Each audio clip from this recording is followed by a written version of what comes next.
The incompetent ones stay behind at the office. At least we figured out you couldn't make it before we even got there. Alex, my grandson, had set off for his company trip but returned home after only 5 minutes. To make things worse, his boss, Brandon, was berating him over the phone. When the call ended, Alex slowly turned to face me. I had a lot of work piled up anyway, so it's fine. Besides, I'd been a burden on everyone, so I guess this was bound to happen. He spoke in a low, resigned voice, as if trying to convince himself. It was clear he was mentally drained. Brandon's unacceptable behavior would not go unanswered. Leave it to me. I'll take care of this. You did well. I pulled out my phone, opened my contacts, and tapped on Brandon's number. My name is William. I'm in my 60s, currently involved in investing and managing local businesses.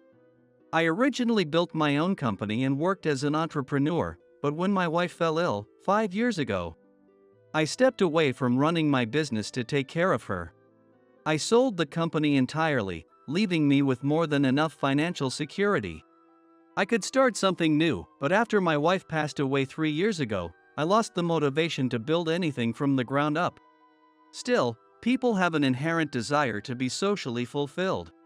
While I no longer have the energy to start something myself, I realized I could support companies whose vision I believed in by investing in them. Most of these are local businesses, and seeing my community thrive gives me a sense of joy. Since I'm financially involved, I also get to help oversee operations and contribute to decision-making, which lets me use some of my old business skills. In fact, I've helped turn around several companies that were on the verge of collapse. One of those companies is where my grandson Alex works, and knowing that makes me feel somewhat proud of what I've done. I'm sure my wife is watching from heaven, saying, "You did well." Alex is my daughter's only son, but he didn't get much time with his parents growing up. My daughter, a nurse, lost her husband early on and often worked night shifts, meaning she had little time to spend with him. So for the most part, Alex lived with my wife and me. I take pride in having raised him in his father's place. He grew into a kind and responsible young man, and when he landed a job at one of the companies I invested in, I felt proud. But since his second year there, something seemed off. Even at home, he looked troubled, so I decided to check in on him. "Alex, how's work going these days? You're always working in your room after hours." Work-life balance is important, you know. I always stress to the companies I invest in that profitability is important, but valuing employees is even more crucial. The companies I invest in often have noble ideals but are struggling financially. When they receive funding at the brink of bankruptcy, many business owners become overly focused on generating profit in an attempt to revive their operations. But that approach always leads to failure. No matter how profit-driven a company is, it's run by people. A business that neglects its employees' well-being will collapse sooner or later. That's why I always make it clear before investing, I expect them to take care of their employees. If Alex and others are struggling, that's a bad sign. But Alex just shook his head slowly. Work and life are both going fine. It's tough, but that's normal. I've learned a lot, so of course, I'm busier than last year. He said it with a smile, but it seemed forced. He's always been a resilient kid, so he's probably just enduring it. I, concerned about Alex, pressed further. Even so, you shouldn't overwork yourself. If you break down, none of it will matter. I should talk to your president, Mr. Anderson, and have him review how things are managed. Alex shook his head at my words and said, "Please don't. If they find out I'm related to an investor, Mr. Anderson and Brandon will start treating me differently. And I have no idea how my coworkers would see me. I'll handle this myself, just let it be for now." I had the right to intervene if I felt management was failing. But if exercising that right would make things harder for Alex, then what was the point? After some thought, I decided to ask one more thing. "I see. But you are getting paid for all that extra work, right? You're even bringing work home." How's that being handled? That's one thing they can't afford to mess up. Seriously, don't worry about me. I'm not a kid anymore. I felt uneasy because I didn't get a response right away, but for now, I decided to trust what Alex had said. The president of Alex's company, Mr. Anderson, is passionate about work and pursuing profits, but he has an old school, sports club-like mindset that doesn't quite fit the modern era. I resonated with the company's vision of contributing to society, so after several discussions, I decided to invest in it. He seemed to understand my concerns, so I wanted to believe that he wasn't neglecting his employees. Since I have opportunities to visit the company and attend meetings, I'll be able to assess the situation firsthand. Feeling uneasy, I watched Alex as he headed back to his room. Even though I trusted Alex, my worries didn't go away. Alex's routine after coming home from work is usually to have dinner, take a bath, and then retreat to his room.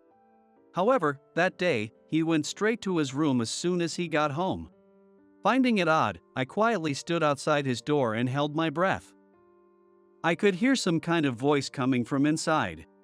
Was he on the phone with someone? I felt bad about eavesdropping, so I stepped away and waited for the conversation to end. But no matter how long I waited, Alex's call didn't seem to be ending. Just when I thought it was finally over, it sounded like he had started talking to someone else. Feeling uneasy, I gently knocked on his door and stepped inside, only to find him wearing headphones and a mic, typing on his computer while speaking. Waiting for the right moment, I said, "That's enough. Stop it now." Startled, Alex flinched and turned around. "How long have you been standing there?" "I'm working right now, so if you need something, can we talk later?" His voice trailed off, meaning there was something he didn't want me to know. I understood that, but I was too worried about my grandson. More than that, I was starting to sense a real problem with the company I had invested in. Working? You just got home from work. And what exactly is this job? Is this even something you're supposed to be doing? Alex's company isn't a big corporation, so although he was hired as a systems engineer, he sometimes has to do administrative tasks or even sales. I was aware of that, but what he was doing now was more like customer service. This was clearly beyond the scope of his job. Making employees work all day and then forcing them to handle calls and chats after hours, what kind of company does that? Some people prefer night shifts due to their lifestyle, but that's a different matter. Making full-time employees do this is unacceptable. Just as I was seething with anger, Alex's work phone vibrated. Is that a work email? Let me see. Come on, don't do this. I'll check it myself. I could tell he didn't want to worry me, but his face looked pale, as if he was on the verge of collapsing. No, I said firmly, something I rarely do, and took his phone to check the email. What I saw made me unconsciously mutter, "This is awful." The email was from someone named Brandon. The message read, "Is your work going smoothly? The most important thing is trust with our customers. Whenever you receive an inquiry, respond sincerely and provide a satisfying answer. Since you understand the inner workings of the company, you should be able to reply immediately. Once you get used to it, I'll increase your workload, so make sure you handle everything as quickly as possible." After reading it, I looked up at Alex. He had already guessed that it was from Brandon and immediately started making excuses. The customer service reps have been quitting one after another lately. It's just until they can hire replacements. I'll manage somehow. I felt like shouting, "Are you kidding me? How could they dump this burden on their employees?" Unbelievable. But there was no point in scolding Alex. I placed a hand on his shoulder and spoke calmly. There is no job worth sacrificing your health for. First, eat something and take a bath. But Alex hesitated, but I didn't give him a choice and pushed him out of the room. Then, I let out a deep sigh in front of his computer. I needed to arrange a meeting with Mr. Anderson as soon as possible. With that in mind, I started making preparations. The following week, I was surprised to find Alex at home in the middle of a weekday. Day off today? That's rare for a weekday. The city won't be as crowded as the weekend, could be a good chance to refresh. Or you could just relax at home. I spoke in a light-hearted tone, but Alex's face remained gloomy.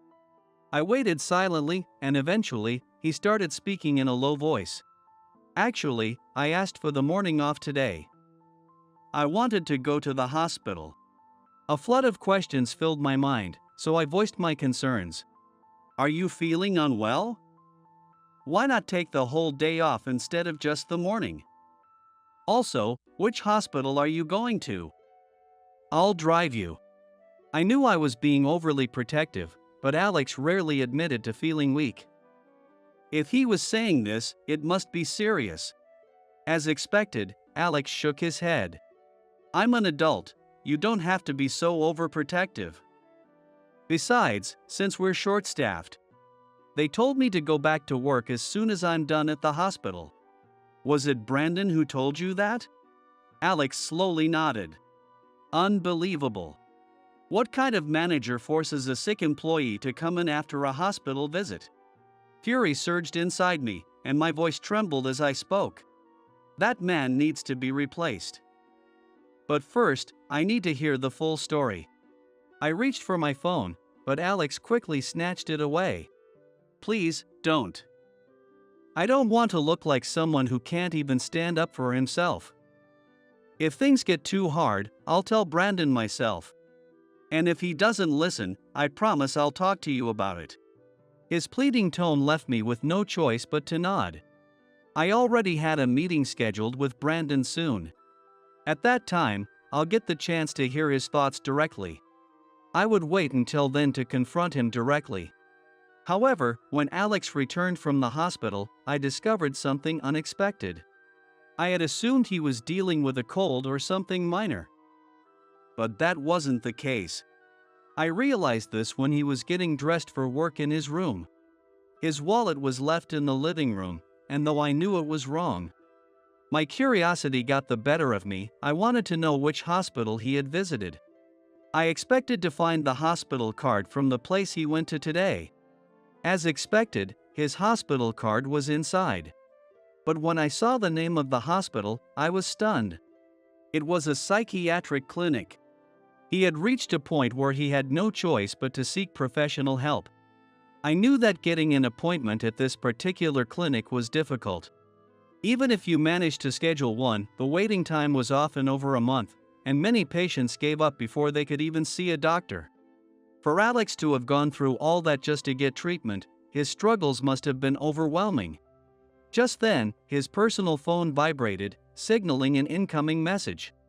It wasn't his work phone. Was Brandon still pushing him, even in his private time? Already feeling restless, I didn't hesitate to check the screen. To my relief, the message wasn't from Brandon. The sender was someone named Emily, and the message read, "Were you able to go to the hospital? I hope everything went okay. Please take it easy today." Was she a colleague? Knowing that someone at work cared about my grandson gave me a bit of reassurance. But my patience had reached its limit. I walked straight into Alex's room to confront him. Enough is enough. Stop destroying yourself for this job. I must have looked furious as I barged in. At first, Alex's eyes widened in surprise, but then he sighed and sank into his chair, saying, "So, you saw it. My health issues are real," he admitted. I went to a general physician first, but they couldn't figure out what was wrong. That's why I was recommended to this hospital today. Here, Alex said as he handed me a patient card from a nearby clinic, proving that he had been seeing a general physician. It showed that he had indeed visited a general physician about a month ago. And you know, I told you about the company trip coming up, right? I've actually been looking forward to it. I don't want to ruin the atmosphere. So please, don't do anything drastic. With that, Alex simply said, "I'm heading out," and left for work. I stood there, holding his medical card, and could only manage to say, "Take care," as I watched him go. Since then, Alex hadn't shown any signs of exhaustion or emotional distress, so I decided to just keep an eye on him as usual. The day of the company trip that Alex had mentioned arrived in no time, and he left with a cheerful smile, saying, "I'm off." Although Alex was surely exhausted from constantly being on edge at work, the company trip should have given him a chance to relax. I also hoped that Emily, the colleague who had sent him a message earlier, would be going on the trip as well. I was looking forward to hearing about his experiences when he returned, but only 5 minutes after leaving the house, Alex was back. "What happened? Did you forget something?" I asked with a smile, but Alex's expression was dark. "Did something happen?" I asked, and after a moment of hesitation, Alex slowly began to speak. "A coworker just called me, saying my name isn't on the list for the trip, so..." Before he could finish, his phone started ringing. When he saw the caller ID, he let out a deep sigh and picked up the call. From the speaker, I could hear Brandon's amused voice. "The incompetent ones stay behind at the office. At least you figured out you weren't coming before reaching the meeting point, huh?" Alex, completely drained of energy, responded with a few half-hearted acknowledgments before ending the call. Then, he turned toward me. "I guess it's for the best. I had work piling up anyway. Besides, I've been a burden to everyone, so it can't be helped." He spoke in a quiet, resigned voice, as if trying to convince himself. Then, with tears welling up in his eyes, he rushed to the bathroom and didn't come out. Seething with anger, I slowly walked to the bathroom door. From the other side, I could hear his muffled sobs. He was clearly at his breaking point. Brandon would have to face the consequences of his actions. "Leave it to me. I'll take care of this." "You did well," I said, as I pulled out my phone and opened my contact list, selecting Brandon's number. The ringing went on, but there was no sign of him picking up. The thought of him laughing with his colleagues while making Alex the butt of a joke only made my blood boil even more. I had already obtained the contact information for Mr. Anderson, the president of Alex's company, intending to have a direct conversation with him at the right moment. But right now, I had something to say to Brandon. I called again. And again. And again. I wouldn't stop until he answered. Finally, he picked up, his voice dripping with irritation. "Who is this?" "I'm busy. My name is William. I apologize for interrupting your company trip, but I'd like to have a word with you." I spoke as politely as possible, despite my simmering rage. But Brandon showed no intention of changing his dismissive attitude. "If you know that, then maybe you should think about the timing before calling. Judging by your voice, you're just some old man. Shouldn't you know better? Anyway, who the hell are you? Just giving me a name doesn't tell me anything." I could have introduced myself fully right then and there, but I wanted to see how much I could learn about him first. So, I kept my explanation minimal. "You're absolutely right. I happen to have some connections with Mr. Anderson, and I wanted to ask about your company's internal affairs. I understand that now isn't the best time, but I was hoping to arrange a time to speak with you later." Yeah. I'll call you back later. I'm hanging up now." He cut me off mid-sentence and ended the call. The fact that he wasn't even fazed when I mentioned Mr. Anderson meant one of two things: either he was extremely confident, or he had serious issues with communication. Still fuming, I immediately called him back. "Persistent old man, aren't you? I told you to leave it for later." He yelled so loudly I had to pull the phone away from my ear. But I stayed calm and went straight to the point. "If you answer just this one question, I won't call again today. What do you think of your employees? My grandson thought he was going on the company trip, but you told him the incompetent ones stay behind. Is that correct?" There was a brief silence before Brandon let out a chuckle. "Oh, I get it. You're not some business contact, you're Alex's grandpa, huh? What a joke. Imagine running to his grandpa because he can't handle work. Pathetic. Answer my question, what do you think of your employees, your subordinates?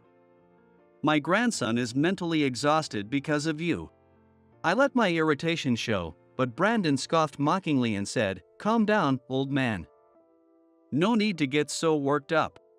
I see my subordinates as disposable pawns. If your little boy can't handle it, we'll just hire a new recruit." That's how business works. Hearing those words, I made up my mind. You're fired. Don't bother coming to work tomorrow. When I made my declaration, Brandon fell silent on the other end of the phone. Then, after a brief pause, he suddenly burst out laughing. Fire me? And what exactly can an old man like you do? File a complaint or something? After thinking for a moment, Brandon smirked and said, "Oh, I know," his tone laced with amusement. "Oh, I know. We have a customer support department. Why don't you give them a call? Tell them, fire Brandon. I'm sure your dear grandson will handle your request with the utmost care." With that, he hung up. I had no reason to continue speaking with him. I had already decided Brandon was an unnecessary presence in the company I had invested in. I immediately started making calls to the necessary parties to take appropriate action. A few days later, at my request, a meeting was arranged with Mr. Anderson, the president of Alex's company. I also invited Alex's colleague, Emily, to the meeting. She would surely provide an honest account of the employee's situation. I had specifically asked Emily to join us because I believed she would honestly share the realities of the workplace. No one besides Mr. Anderson knew the purpose of the meeting, so the others sat there, clearly confused. So, Mr. Anderson, what exactly is the agenda for today? Since you told us we'd discuss it on the spot, I haven't prepared anything. Brandon asked nervously, but Mr. Anderson remained silent. I had asked him to observe and understand the situation before speaking. I apologize for taking up your time. The reason for this meeting is due to my strong request. My name is William. It's a pleasure to meet you. As I introduced myself, Brandon's eyes widened in realization. I thought your voice sounded familiar. William, so you're Alex's grandfather, huh? Although he maintained a polite tone in front of Mr. Anderson, his eyes clearly showed his disdain. It irritated me, but soon, Brandon would be facing his own reckoning. He needed to be held accountable. It's a pleasure to meet you, William. Alex is always a great help to us. My name is Emily. With a gentle demeanor, Emily bowed to me. From the message she had sent Alex, I already knew she was kind, but her expression and voice radiated warmth and sincerity. So, William, why are you here? Just because you're Alex's grandfather doesn't mean you have a right to participate in company meetings. Brandon scoffed. Mr. Anderson shot him a sharp glare, but he seemed oblivious to it. I was sure Emily shared the same question, so I finally revealed my position. I mentioned this to Brandon on the phone before, but I have a special connection with Mr. Anderson. In fact, I have invested a significant amount of money into this company, which gives me the right to voice my opinions on its management. As I slowly explained this while glancing at each person in the room, both Brandon and Emily looked shocked. Unlike Emily, who was merely surprised, Brandon had gone pale, and I could see beads of sweat forming on his nose. Wait, really? So the person who stepped in and helped when our company was struggling financially, that was you? Brandon turned to Mr. Anderson for confirmation. Being an older man himself, Mr. Anderson had surely experienced the company's financial crisis firsthand. Mr. Anderson gave a slow nod. Seeing this, Brandon visibly trembled. I see. Thank you very much for your generosity back then. Your advice on system development was also invaluable. We recognize that it played a major role in stabilizing our company. Brandon said, bowing deeply. Beside him, Emily's eyes sparkled with admiration. So that's how it was. I'd been using this company's services for a long time, and I noticed how much the website and purchasing processes have improved. I was really impressed. And to think it was thanks to Alex's grandfather. She turned to Alex with a smile. Alex, looking a bit flustered, avoided her gaze. When I invest in a company, it's because I believe in it. I contribute financially and offer guidance to help it thrive. That applies not only to the system side of things but also to the company's management philosophy, I said firmly. Isn't that right, Mr. Anderson? I asked. For the first time that day, Mr. Anderson spoke. A company must value its people, both employees and customers, more than just chasing profits. Without that, it cannot survive in the long run. He said. Yet, there is someone in management here who treats employees as disposable pawns, I declared. When I made my declaration, Brandon's shoulders twitched in shock. Clearly, he knew exactly who I was talking about. Desperately, he turned to Alex with pleading eyes. Who are you talking about?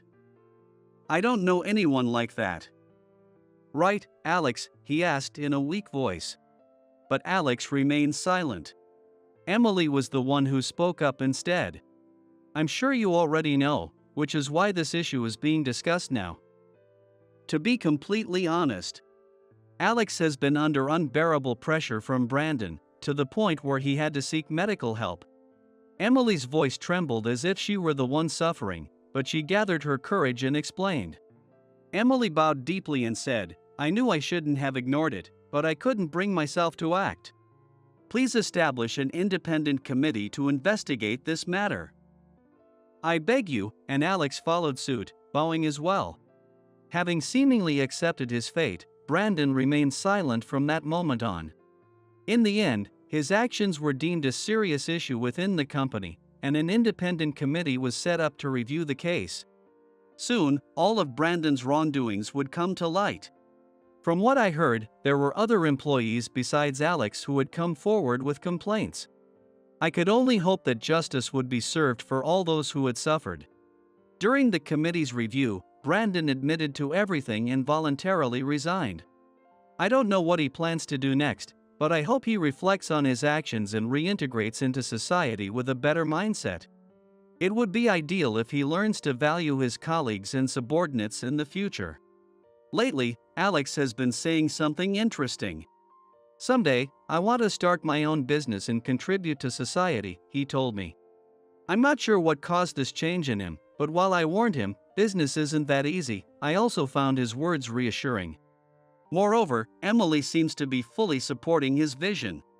The two of them have been spending a lot of time together lately, and since their bond has grown, I've noticed a remarkable improvement in Alex's demeanor.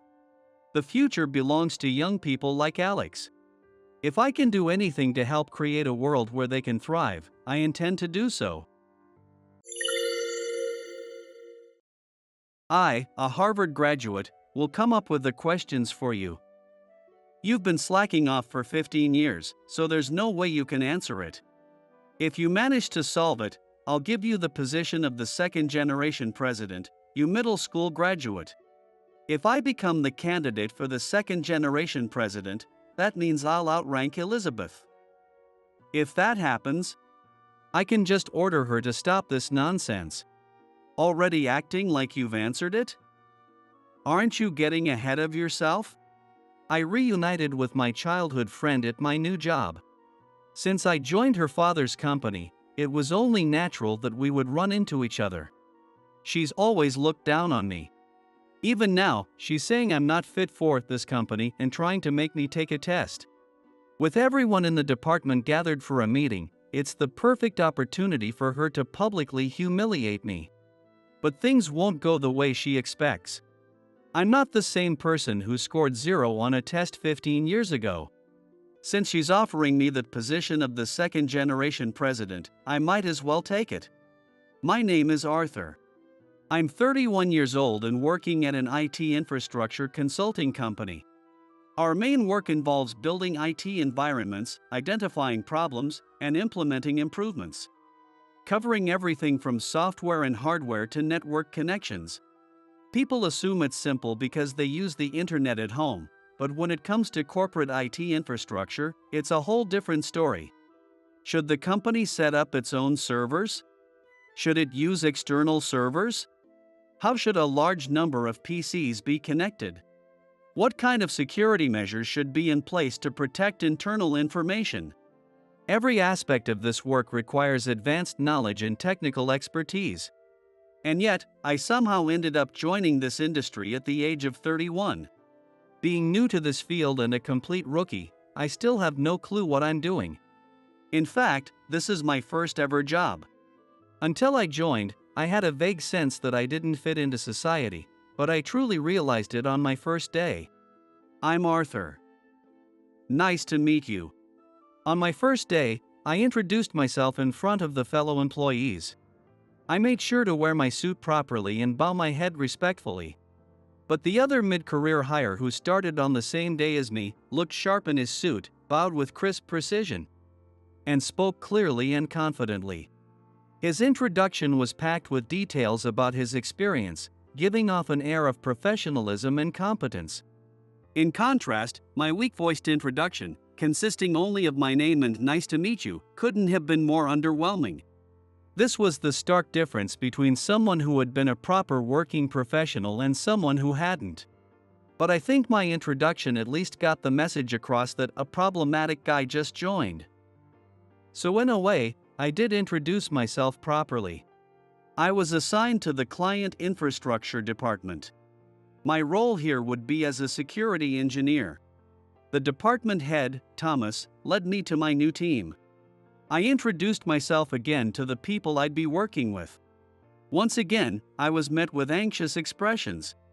I already got the message loud and clear, so there's no need for them to make it so obvious. Since I was clueless about everything, I was assigned to shadow a senior colleague and learn the workflow. Thomas introduced my mentor. I had been feeling her sharp gaze on me for a while, and I already knew she worked here, so I had a feeling this was coming. Why the hell do I have to babysit this guy? Because it's a company order? Obviously, I know that. Then don't ask. The way you talk is seriously annoying. Even though I hadn't said much yet, she was already fuming. Following behind my prickly mentor, I was given a tour of the office. The reason my mentor snapped at me right away was that she was my childhood friend. And we had been together from kindergarten through middle school. You haven't changed at all in 15 years. What the hell have you been doing all this time? Traveling and gaming? Talking to you give me a headache. Listening to how carelessly you've lived your life makes me question the meaning of all my hard work.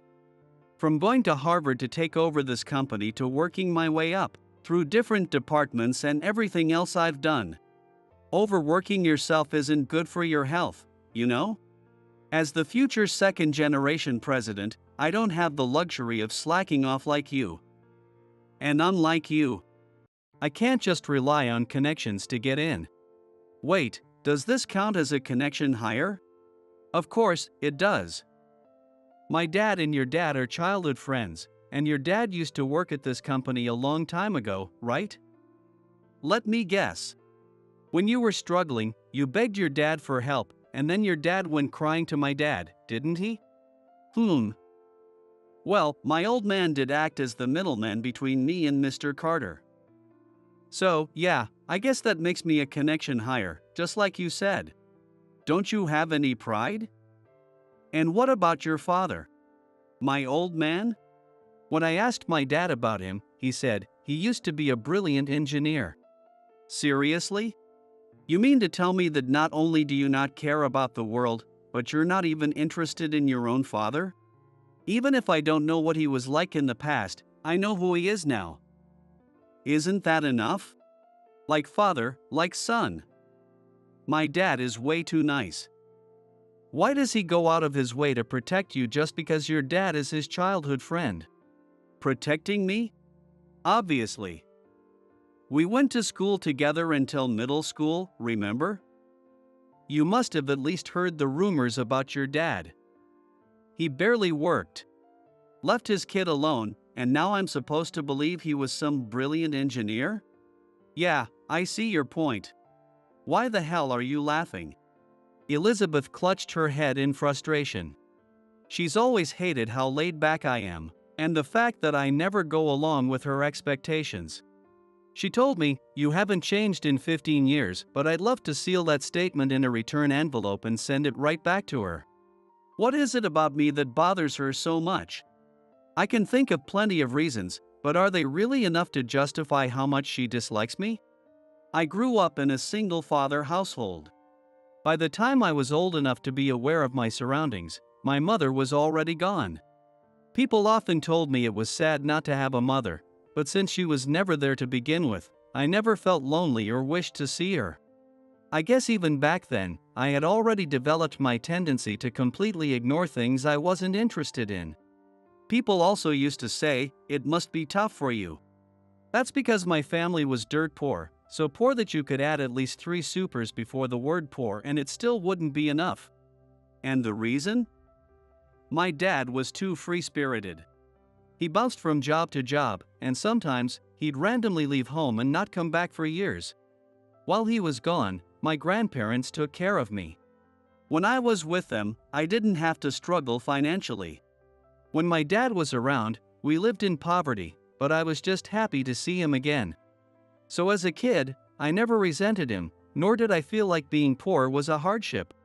But because my dad was seen as a drifter and our family was poor, people automatically labeled me as pitiful or struggling. Not that it mattered to me or to my dad. We never cared about what people said. But for some reason, Elizabeth always took issue with me. I never understood why. I went to Hawaii over summer break. We go every year, so I'm starting to pick up some English. Elizabeth was always surrounded by people, and every time she spoke, they would chime in with, "Oh, and that's amazing." As the daughter of a company president, she was smart, athletic, and the center of our class. However, back in elementary school, I had no interest in classroom hierarchies, so I never became part of that circle. I guess she was frustrated that a poor kid like me, who was at the bottom of the hierarchy, didn't bow down to her or try to fit in. That's probably why she often stepped away from the center of her group just to talk to me in front of everyone. Hey, I went to Hawaii with my family over the summer. Have you ever been? No, I haven't. Aren't you jealous? Not really. I'm not interested in Hawaii. Not interested, huh? Sure, keep pretending. Well then, if not Hawaii, have you ever gone on any trips? Trips? Nah, never. I mean, my dad took me to the mountains and the beach a few times, though. Arthur's family is poor, after all. That's the best he can manage. There's no way he could ever go to Hawaii. I told you, I'm not interested in going to Hawaii. Besides, mountains and the ocean are fun. You can pick wild plants or gather shellfish. What do you even do with those? Don't tell me, you eat them? That's seriously disgusting. Elizabeth burst out laughing, and the people behind her followed suit. She was the center of the class. When she looked right, everyone looked right. When she looked left, everyone looked left. If she looked down on me, everyone else did the same. She was probably expecting me to react with frustration. But since I had no interest in Hawaii, I just ignored her and stared out the window, thinking, the weather is so nice today. What a waste to be stuck in school. Disappointed by my lack of reaction, Elizabeth would often keep pressing the conversation. I can speak a little English now, you know? But you're terrible at studying, so there's no way you could ever speak English, right? You can speak English, Elizabeth? Yeah, of course. Now, English was something I was mildly interested in. So I actually took the bait. But maybe my response was unexpected, because Elizabeth, despite bringing it up herself, looked a bit flustered. How much can you speak? Well, greetings, handing money over when shopping, that kind of thing. Oh, I see. What's with that reaction? My interest immediately deflated like a popped balloon, and I went back to looking out the window. Once again, Elizabeth failed to get the reaction she wanted. I believe this exchange happened at least 3 times a day during elementary school. I never showed interest in anything she said, and yet, she never got tired of bothering me. And when we got to middle school, she didn't stop. In fact, her tactics leveled up. She started using her followers to harass me instead of doing it herself. Oh dear, what happened? The floor's soaking wet. Someone kicked over a bucket. That sounds awful. Want me to help? It's fine. It won't take long. You never fight back, do you? You're bad at studying, bad at sports.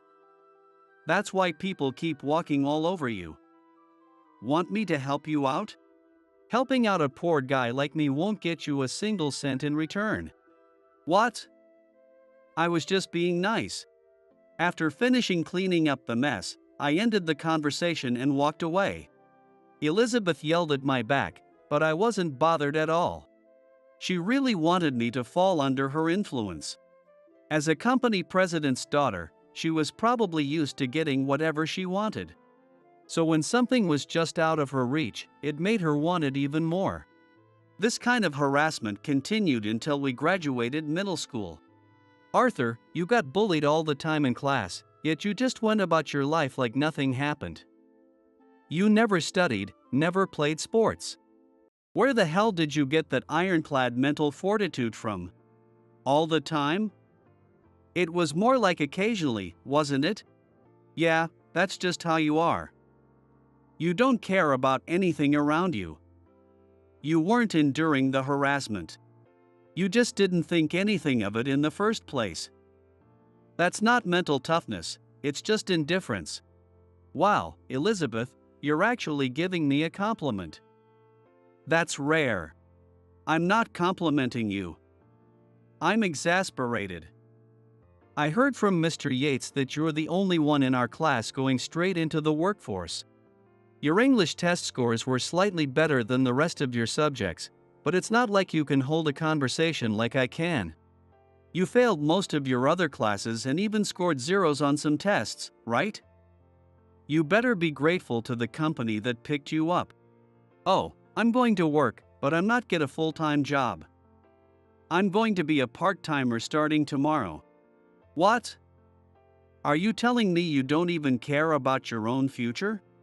My future, huh? It's not that I don't care, but I'm just not interested in the distant future. I'm more focused on whatever seems fun right in front of me. Like father, like son. Your dad is still drifting around, isn't he? Oh yeah, he's drifting so much he could probably rock the earth from one end to the other. Why the hell are you laughing about that? He abandoned you, barely worked, and made you live in poverty, didn't he? Seriously. The more I talk to you, the more my head hurts. With a frustrated sigh, Elizabeth clutched her head and walked away. If talking to me gives her such a headache, she could just stop bothering me. Since our middle school graduation, I hadn't seen Elizabeth once. I rarely went back home, ignored any attempts to contact me, and never attended class reunions or coming-of-age ceremonies. Because of that, I apparently became somewhat of a missing person in my hometown. And yet, after 15 years, I suddenly reappeared in front of Elizabeth. She never liked me to begin with, and now, after all these years, I showed up out of nowhere. Getting hired at her father's company through a connection. She must hate me even more now. I'm never going to acknowledge someone like you, who's been slacking off for 15 years. Her eyes practically screamed, I'm going to kick you out of this company. A few days after joining, I attended the company's monthly discussion meeting. Apparently, its purpose was to improve workplace culture. It was started as a way for employees of all ranks and departments to engage in discussions unrelated to work, fostering better communication. The company even covered the cost of drinks and snacks. Everyone gathered around the conference table, which was covered with drinks and snacks, chatting noisily. Despite its grand objective, in reality, it was just a casual tea party for each department. Our department members were all together, freely conversing in front of everyone. Since I had just joined the company, this was also my first time attending the discussion meeting. For Elizabeth, there couldn't have been a better setting to publicly humiliate me. Hey, everyone, listen up. Arthur and I have known each other since kindergarten. That means I know a lot about him. For example, his family was super poor. He used to forage for wild plants in the mountains and gather shellfish from the ocean. Hey, that wasn't because we were starving. It was more like survival training, just in case. So, there were times when you actually struggled to find food? Well, yeah, on some trips, sure. But because of that, it came in handy. He was also terrible at studying. He even got zeros on his tests. Oh yeah, there were times I just wrote my name and slept through the exam. Now, tell me, everyone, our company is responsible for building and maintaining IT infrastructure for our clients. This requires knowledge, technical skills, and a secure environment, or else sensitive information could get stolen.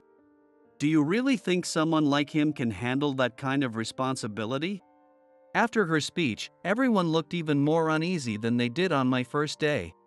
Normally, I don't care what others think about me, so I'd just ignore it. Even if it was about my father, I knew he'd just shrug and say, "Doesn't matter." So I wouldn't bother defending him. But I figured I should at least protect Mr. Carter's reputation. Hey, just so you know, I was actually scouted by Mr. Carter. What? My dad scouted you? That's impossible. It's true, though. So you're telling me my dad wanted you here? Fine, then prove yourself. I'll give you a test. If you have the skills, show us. That way, I can be convinced, and everyone else can see what you're capable of. A test? That sounds like a pain. Too bad. This time, you're not getting away with your usual "I'm not interested." As your senior employee, I'm ordering you to take it. And since I graduated from Harvard, I'll be the one making the questions. You've been slacking off for 15 years. So there's no way you'll get them right. But if you do, I'll give you the title of second-generation president, you middle school graduate. I don't want something as troublesome as a president's position. Oh, wait. If I become the next president, that means I'll outrank Elizabeth. Then I can just order her to stop annoying me. You're already acting like you've passed? Jumping the gun, aren't you? Well then, let's start with English. Wait, start? There's more than one question? That's your fault for not checking in advance. If you sign a contract without reading it, you can't complain about not knowing the details, can you? What, do you still not understand how things work because you've never had a real job? Fine, fine. But make sure the questions are actually work-related. Of course. This test is to prove whether you're capable of doing your job at this company. Elizabeth smirked. She was probably convinced I'd fail. And to be fair, I am completely indifferent to things I have no interest in. I don't even bother learning them. But if it's something I do care about, that's a different story. Since she's limiting the test to work-related topics, it should fall within my area of interest. Alright, let's start by checking your English skills. You'll need them when contacting overseas manufacturers about software and hardware. I'll ask you in English. You always eat wild vegetables, don't you? Do you still talk about that? Do you understand what I'm saying? I can speak English. But seriously, did you have to bring up the foraging thing again, even in English? Oh, now that I think about it, you were a little better at English tests. So, you actually kept studying after middle school. Elizabeth had clearly expected me to fail the first question. But since I answered effortlessly, I could see the panic in her expression. If I ended up answering all the questions correctly in front of everyone, it would completely undermine her attempt to humiliate me. Panicked by that possibility, she suddenly disregarded the rules. She quickly scribbled something on a piece of paper and showed it to me. Alright, here's the second question. What happens when you combine these two substances? Substances? You mean this diagram with O and H connected by single and double lines? Didn't you learn about chemical structures in middle school? Sorry, at Harvard, we wrote these all the time. So I might have made it a little too complex. Should I lower it to a high school level for you? No, that's fine. I pulled out my phone and took a picture of her diagram. Were you planning to do an image search? That's useless. There's no way you'll find the exact answer. This isn't something you can just look up on some random website. It's only found in advanced textbooks and university references. I figured out the answer, but I have no idea what this means. Well, I guess I just need to copy this kind of diagram, right? Without even understanding the question, I looked at my phone screen and drew the answer below Elizabeth's diagram. Wait. That's correct. How did you find the answer?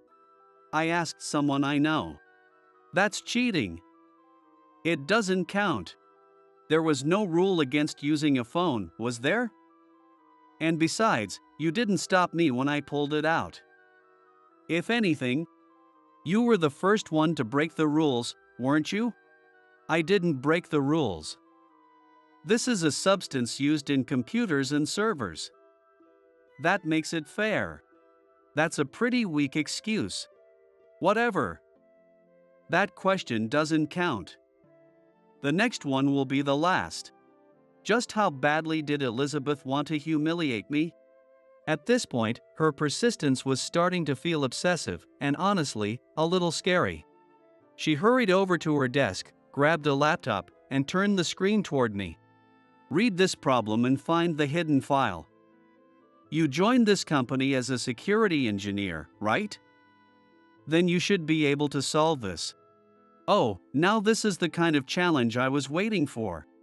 Excited, I reached for the laptop. But as soon as I read the question, my enthusiasm disappeared. Analyze the executable file, find the vulnerability, exploit it to access the server, and retrieve the flag file. The classic process. Man. A Caesar cipher? That's literally page 1 of any textbook. What a letdown. Grumbling to myself, I retrieved the flag file in just 1 minute. There, done. Wait, oh, yeah, you really did it. I had answered all of Elizabeth's questions. That meant I won this challenge. Now, it was time for her to keep her promise. Hey, you remember what you said before giving me these questions, right? You mean, the thing I said about giving you the second-generation president's position? That was, well, I just said it in the heat of the moment. Besides, I don't even have the authority to decide that. Too bad. A liar is just a politician in the making. You need to keep your word.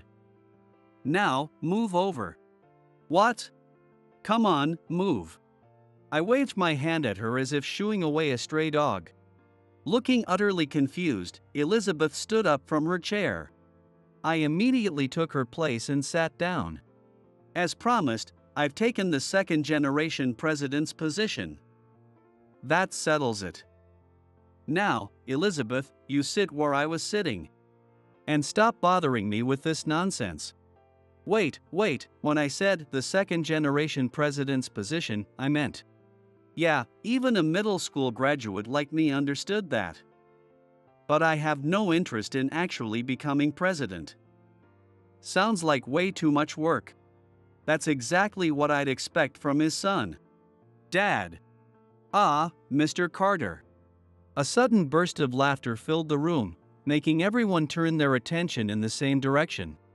Standing at the center of everyone's attention was Mr. Carter, the company president. It seemed he had been watching our exchange from a distance. "I heard you could speak English, but your responses to the second and third questions were impressive. You solved the third one in less than a minute, didn't you?" "Well, it was just a standard practice problem." "You managed to answer the second question correctly." "Did you happen to have a friend who knows a lot about chemistry?" "No, I figured someone would know, so I threw the question into a group chat. There are people from Harvard and Cambridge in there, so I thought I'd get a quick answer." Sure enough, two friends, one from India and one from Brazil, replied almost immediately. Since they both gave the same answer, I trusted it and copied the image they sent me without really understanding the problem. But honestly, Elizabeth was right. It was kind of cheating. Not at all. Relying on others or using tools to solve a problem isn't a bad thing. Your approach to the second question showed great problem-solving skills and flexibility in thinking. Harvard? Cambridge? India and Brazil? I don't get it. Why do you have so many international connections? And how are your security skills so advanced? You mean to tell me, Elizabeth, that he never told you? What? I definitely explained it. I haven't heard anything. Sure you have. Over the past 15 years, I've been traveling in gaming. What? A series of question marks seemed to float above Elizabeth's head. I guess my explanation had been too vague. Ha ha. That carefree attitude. You really take after your father. So Arthur's father wasn't a brilliant engineer after all. He was just an irresponsible guy. No, he really was a brilliant engineer. But he pushed himself too hard, trying to expand this company. Then one day, it was like something inside him snapped. He suddenly declared, "I'm quitting work to be free." And just like that, he became a traveler. A traveler? That sounds like something out of a manga. Oh, so that's how my old man ended up wandering around the world. You didn't know about your father's past work? I was never really interested in old stories. I just thought, wow, he sure knows a lot about computers. Wait, when you said your dad was a traveler, you didn't mean it metaphorically? He was literally a traveler? I told you, didn't I? He drifts so much he could probably rock the earth from one end to the other. Who would take that phrase literally? So basically, Arthur's dad was a backpacker who traveled the world. Which is why he was never home and kept changing jobs. How was I supposed to guess that? My dad's even more eccentric than I am. He'd work for a few years, save up some money, and then immediately take off overseas. And the reasons were always ridiculous, like I got into playing the djembe. So I'm going to meet a tribe on the West African coast. Then he'd end up living there for years because he enjoyed their way of life. Once, he left home saying, "I'm going to travel the entire Silk Road without using planes or trains," and even as a kid, I thought, no way. But honestly, I thought that was cool. So after finishing middle school, I became a traveler myself. I'd work as a part-timer to save up money, then travel abroad, repeating that cycle over and over. So during your travels, you went to America and met students from Harvard and Cambridge? No, I met those people through online gaming. What? Gaming? When I was in Indonesia, I made some friends there. One of them introduced me to PC gaming. You know how esports is huge in Indonesia, right? Don't act like that's common knowledge. With online games, you can play with people you meet from all over the world. I got hooked, and as I played, I started connecting with people from countries I hadn't visited yet. My friend list kept growing. Earlier, I said I posted the chemistry question in a group chat.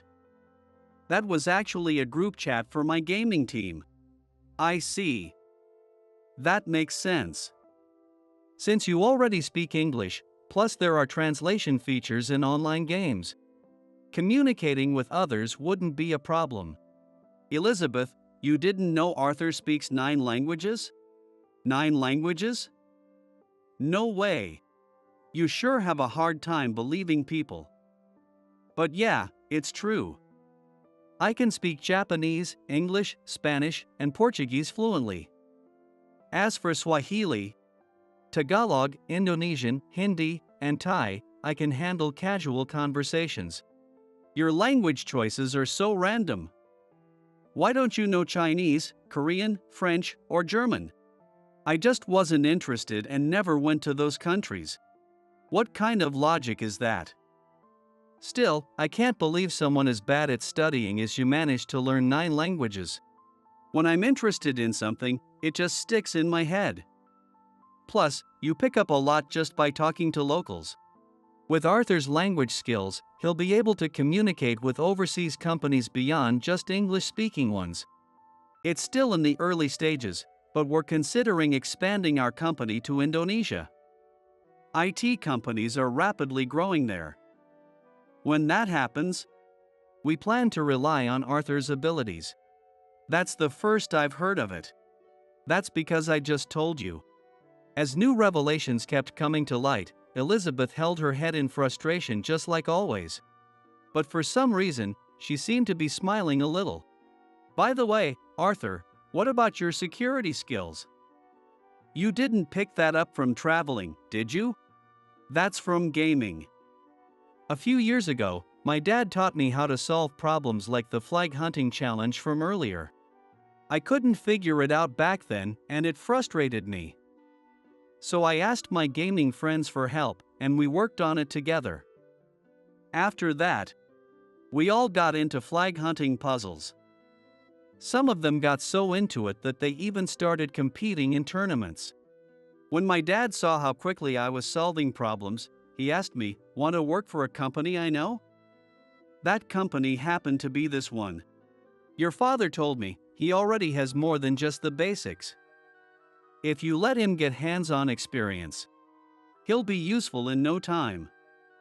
Maybe he taught you those puzzles as a way to build your computer skills. I think so too. When I casually glanced at the table, I noticed that the uncertainty had disappeared from everyone's faces. Even Elizabeth looked as if a weight had been lifted off her shoulders. At least now, no one would mistakenly think that Mr. Carter had hired some random guy through connections. Once our conversation wrapped up, Mr. Carter joined in, and the discussion meeting continued. After that, I was able to work without people giving me uncertain looks. As I got into my job, I realized just how much I didn't know and how much I needed to learn. But since I never found studying computer-related topics to be a chore, I absorbed knowledge quickly. Work itself wasn't an issue.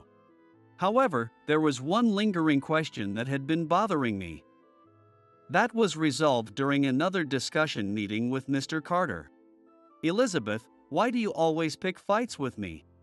That's... Elizabeth liked you from elementary school all the way through middle school. You know how kids tease the ones they have a crush on.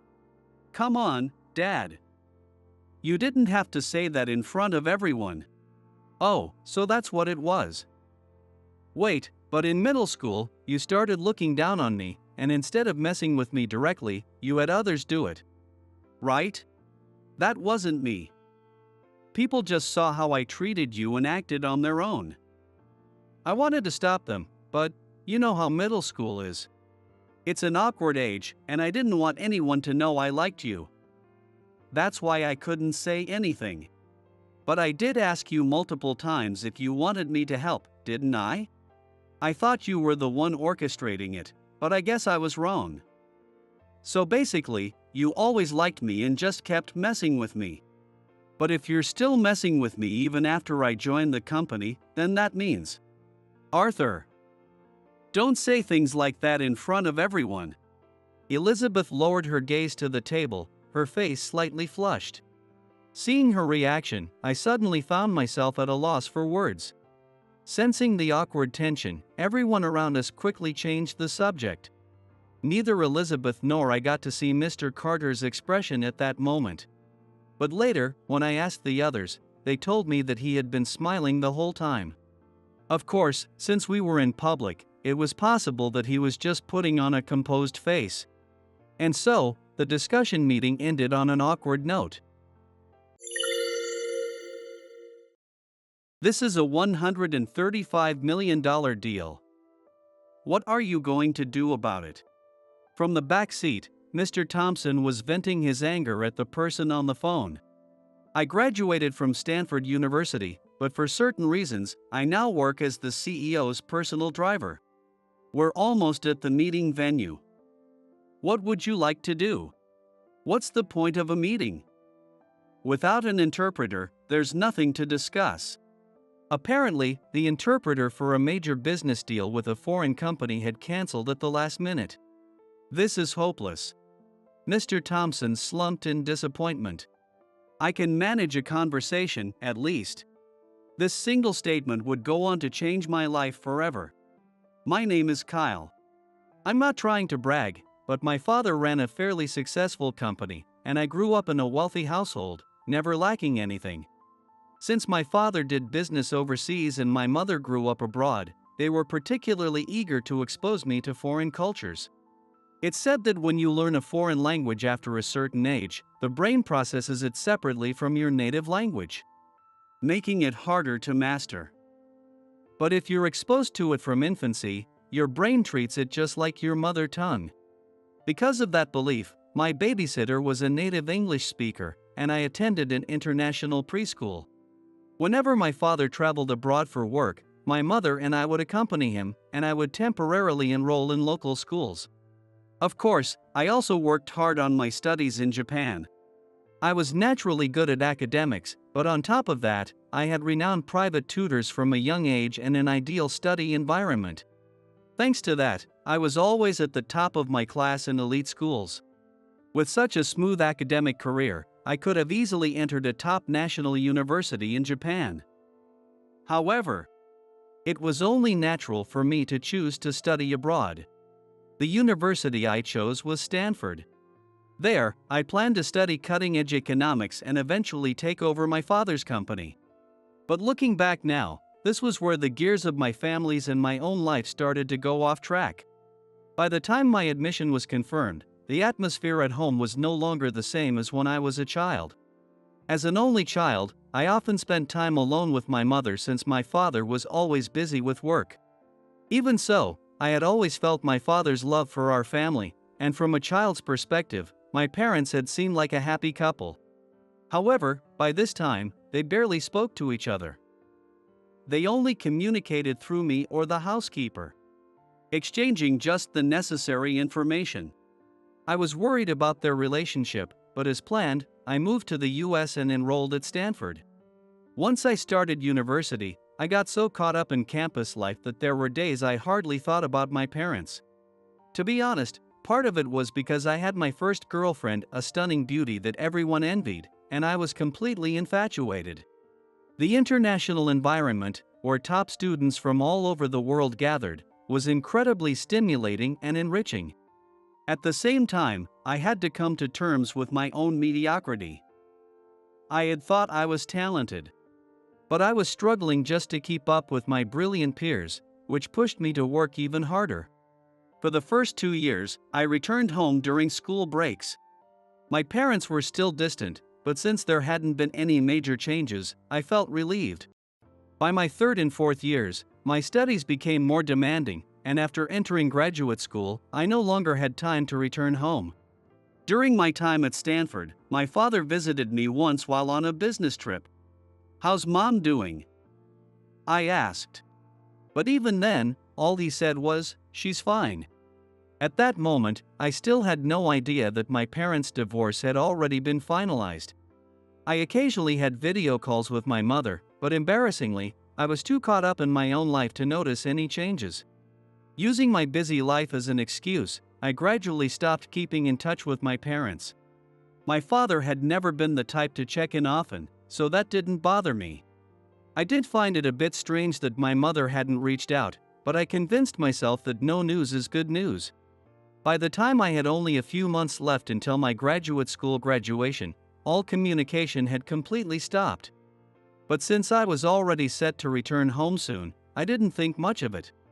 I had received several job offers locally and considered staying, especially since my relationship would turn long distance if I returned to Japan. However, I had studied all these years to take over my father's company, and I was also concerned about my parents.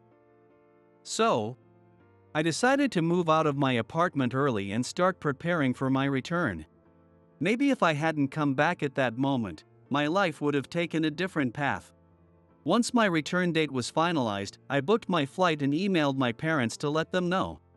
Neither of them read the message right away, but I didn't think too much of it. At the airport, I had a big send-off from my girlfriend and friends. I was also busy messaging my friends in Japan, making plans to meet up. So, I barely paid attention to the unread messages from my parents as I boarded my flight home.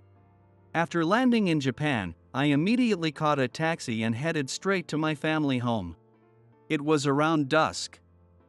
The lights of passing buildings and street lamps had just started to flicker on. As I gazed out the window, nostalgia washed over me at the sight of my home country. What the hell? I stood frozen in front of the mansion where I had once lived.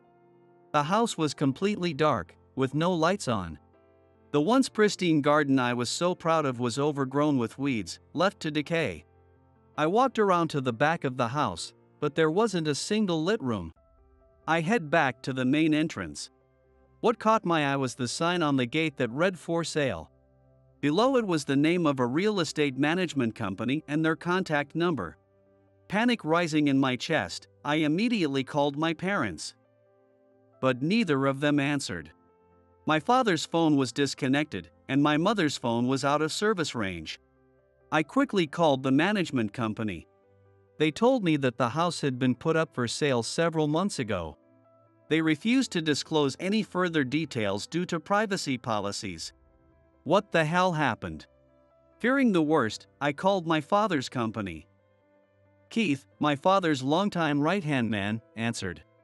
He had been with the company since I was a child.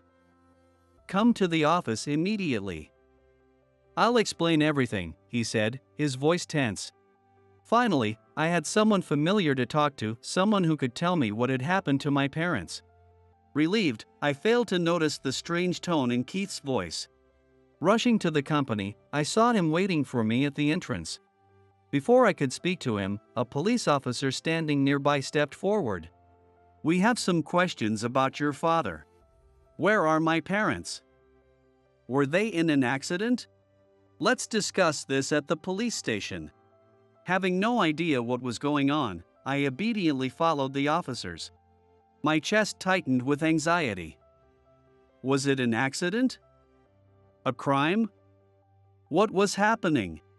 For the first time in my life, I rode in a police car, being taken in for voluntary questioning. Through the window, I caught a glimpse of Keith watching me.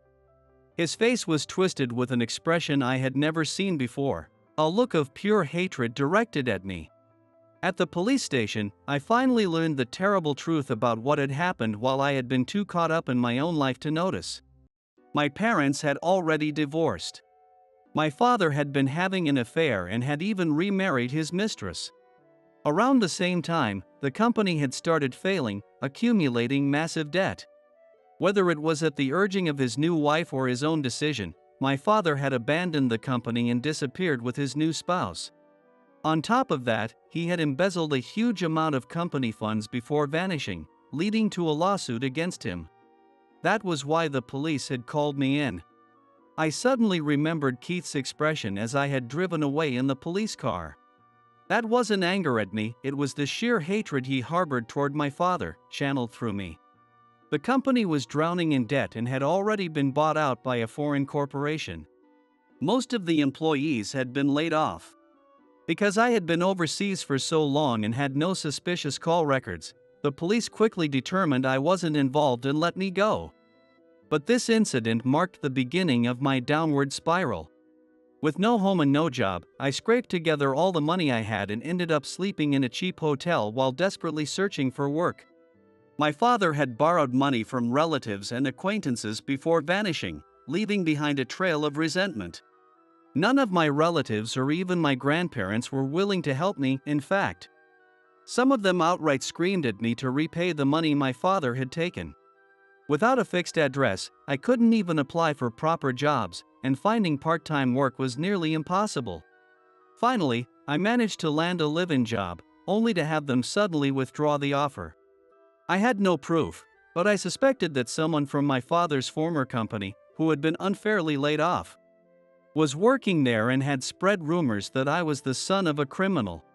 To make matters worse, the media caught wind of my downfall and turned it into a sensational story. A Stanford graduate hitting rock bottom was the perfect tabloid fodder. Even though I had only been voluntarily questioned by the police, the articles made it sound as if I had been arrested. Branded as a criminal's son, I could no longer stay in that town. Using the last of my money, I decided to leave. With my phone and credit cards blocked, I lost all contact with my long-distance girlfriend, and our relationship naturally faded away. To be honest, from the moment I met her, I had thought she was the one. I was completely in love with her. But at this point, I didn't even have the luxury of dwelling on that. I had truly hit rock bottom. With nowhere else to go, I made my way to my mother's hometown. It had been years since I last saw my maternal grandparents. My father and grandfather had never gotten along well. Out of consideration for my father, my mother never invited my grandparents to our home. And when we did visit them, it was only once or twice a year. Always when my father wasn't around. It was a residential area in a rural city, so not much had changed. Walking the familiar streets, I remembered the times my mother had brought me here, and I found my way without trouble. I stopped a few meters away from my mother's childhood home. Instead of nostalgia, a wave of tension washed over me. It was just a gut feeling, but I was certain my mother wasn't here. I hadn't been able to reach her, just like my father, but I had a strange sense that she was out there, living her own life. That made it all the more likely that my presence would only be a nuisance to her, an unwanted reminder of a past she had moved on from. And what about my grandparents? What would they think of me, the son of the man who had hurt their daughter? I had come all this way without a plan, but now I found myself too afraid to knock on the door. What was I even hoping to do by coming here? Just as I turned to leave, thinking I should find a hotel in the city, a voice called out behind me. "What are you doing there?" "I'm sorry."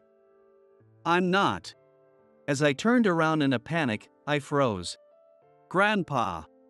Without the slightest hint of surprise, my grandfather simply gestured toward the entrance with his chin and said, "You'll look suspicious standing around out here. Get inside." "Kyle. My goodness, you've grown so much." My grandmother's face lit up the moment she saw me. I fumbled for words, unsure of what to say, but my grandmother motioned for me to sit down. "You must be hungry." "Wait just a moment." "No, really, I don't want to trouble you." "Oh, don't be silly.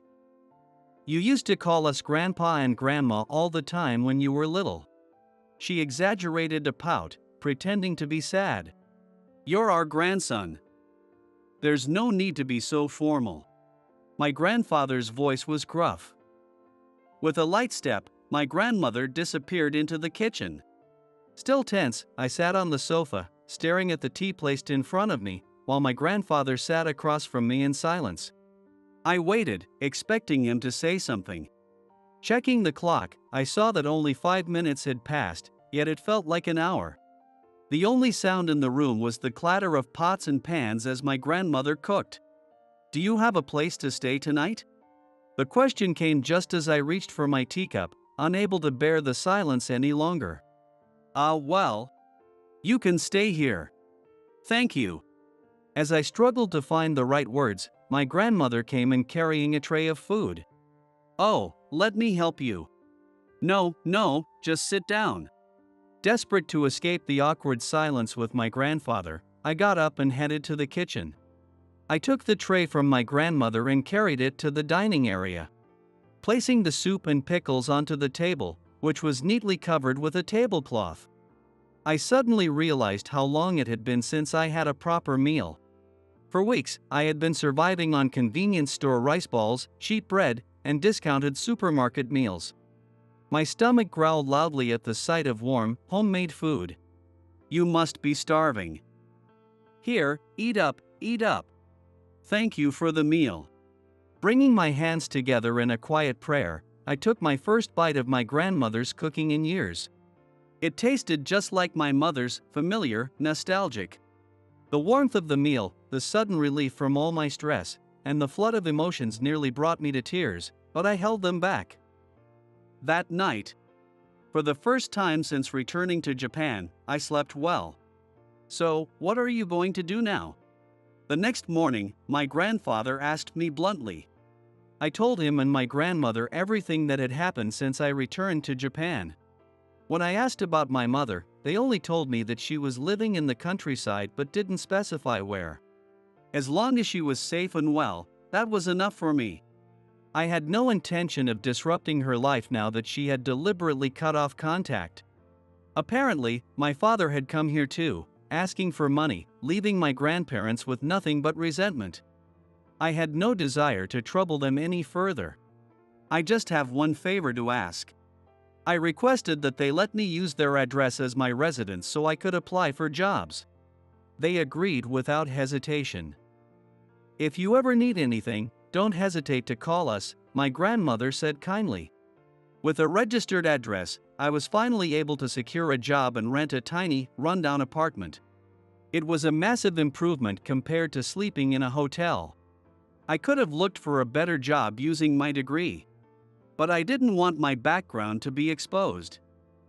I didn't want people to find out about my father's company and the scandal surrounding it. So, I applied for jobs as a high school graduate, hiding my Stanford education. It was ironic I had worked so hard for my degree, and now I had to bury it just to survive. During the day, I worked at the cafe, and at night, I took on a second job as a designated driver for hire. It wasn't much, but at least I was no longer homeless.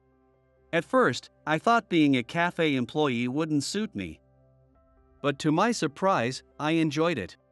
Customers came for all sorts of reasons, some sat alone, some met for business discussions, some waited for friends or colleagues. Over time, I grew familiar with the regulars who showed up on the same day at the same time each week. At first, it was just exchanging greetings, but eventually, I found myself engaging in casual conversations with some of them. Among the regulars, I became particularly close with a man named Stephen, who looked to be in his 50s. He always came on Saturday evenings, after the cafe's peak hours. It seemed intentional, he preferred a quieter atmosphere. From his attire and the way he spoke, I could tell he was probably a senior executive at a large company. But I never asked about his job. We simply enjoyed our small conversations during my breaks. "I always learn something new when I talk to you." Stephen would occasionally say things like that. "I don't like being suspected or scrutinized, so I don't talk about my background." That's why I never mentioned that I studied economics in college, but there were times when Stephen would say things like, "You're more helpful than our business consultant," which caught me off guard. But in truth, I genuinely enjoyed our conversations. Sometimes, he reminded me of the discussions I had with my friends back at Stanford. And on occasion, I would think of her, the girlfriend I had lost contact with. I hadn't had the time or the mental space to think about her before, but now that my life had stabilized a little, memories of her began resurfacing. One evening, while working my designated driver job, I received a pickup request at a high-end restaurant. When I arrived, I was stunned to see that my client was none other than Stephen. For the first time, we saw each other outside the cafe. Both of us stood frozen in shock. As expected, Stephen's car was a top-tier luxury sedan from a Japanese brand. I couldn't afford to make a single mistake, so I drove with the utmost caution. My driver is off tonight since this was a private outing. I never expected to run into you here. I can't survive on just my cafe job. I replied, forcing a light-hearted laugh. Forgive me for prying, but why haven't you sought full-time employment? With your adaptability and quick thinking, you could excel anywhere. Is there a reason you're avoiding a stable job? Perhaps you want to start your own business or pursue further studies? No, nothing like that. I'd like to work full-time, but it's not that simple for me. Would you be willing to tell me why? I was alone in the car with Stephen, and to make things worse, he wasn't sober. Maybe that situation made me let my guard down. I ended up telling Stephen everything about my past, something I had never told anyone before. Then why don't you work for my company as a driver? What? To be honest, I've been thinking about scouting you for a while now. Tonight was just a lucky opportunity. You drive carefully. You're knowledgeable about business, and you have plenty of interesting conversation topics. My current driver is planning to retire and move back to the countryside, so we need someone to take his place. Are you sure I'm the right person for the job? Of course. I want you on board. Thank you. I'd be honored. There was no reason to refuse. At that point, I just needed stable, full-time work anywhere would do. As he stepped out of the car, Stephen handed me his business card. Come to this address at 2 p.m., the day after tomorrow. We'll go through a formal interview and handle your hiring paperwork. At the appointed time, I went to the company and officially secured a job. Then 5 years later, I had been working as a driver for Stephen, now formerly known to me as Mr. Thompson, the CEO, since then. I still vividly remember the shock of looking at his business card for the first time. Stephen wasn't just any executive, he was the CEO of a major corporation. As a company driver, I didn't just chauffeur Mr. Thompson, I also occasionally drove other executives. When I wasn't on the road, I spent my time cleaning and maintaining the company vehicles. Since Mr. Thompson himself had appointed me, no one openly questioned my employment, but one person in particular, Kenneth. The company's managing director clearly resented me. I heard you were just a high school graduate working dead-end jobs. You know you're the only high school graduate in this company, right? And your father was a criminal, wasn't he? Maybe you were in on it too. I wasn't sure how much he actually knew about my past, but he made no effort to hide his hostility. What my father did has nothing to do with me. Who knows? You seem to have gotten in good with Mr. Thompson, but I can't feel at ease knowing someone like you is lurking around the company. What exactly are you implying? Like father, like son. A thief's kid is a thief, too. The fact that Mr. Thompson hired you shows poor judgment on his part. I am not a thief. And don't insult Mr. Thompson. It's that attitude of yours that pisses me off. Every time I drove Kenneth somewhere, it was the same conversation. Over time, I got used to it and stopped letting it get to me. Is Kenneth still giving you trouble? During a drive to an important meeting, Mr. Thompson asked with concern. I just smiled vaguely and changed the subject. I've gotten used to it. More importantly, today's deal is a big one, isn't it? That's right.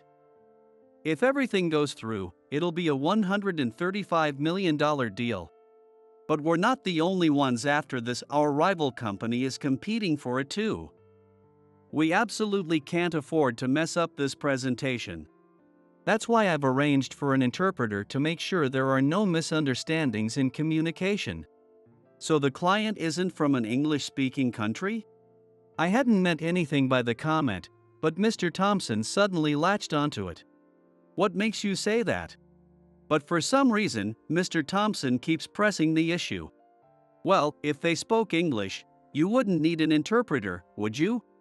Mr. Thompson's English was flawless, easily business proficient. For a detailed negotiation like this, it would actually be more efficient for him to communicate directly rather than relying on an interpreter. Plus, the company had plenty of employees with business-level English skills. There was no need to hire someone externally.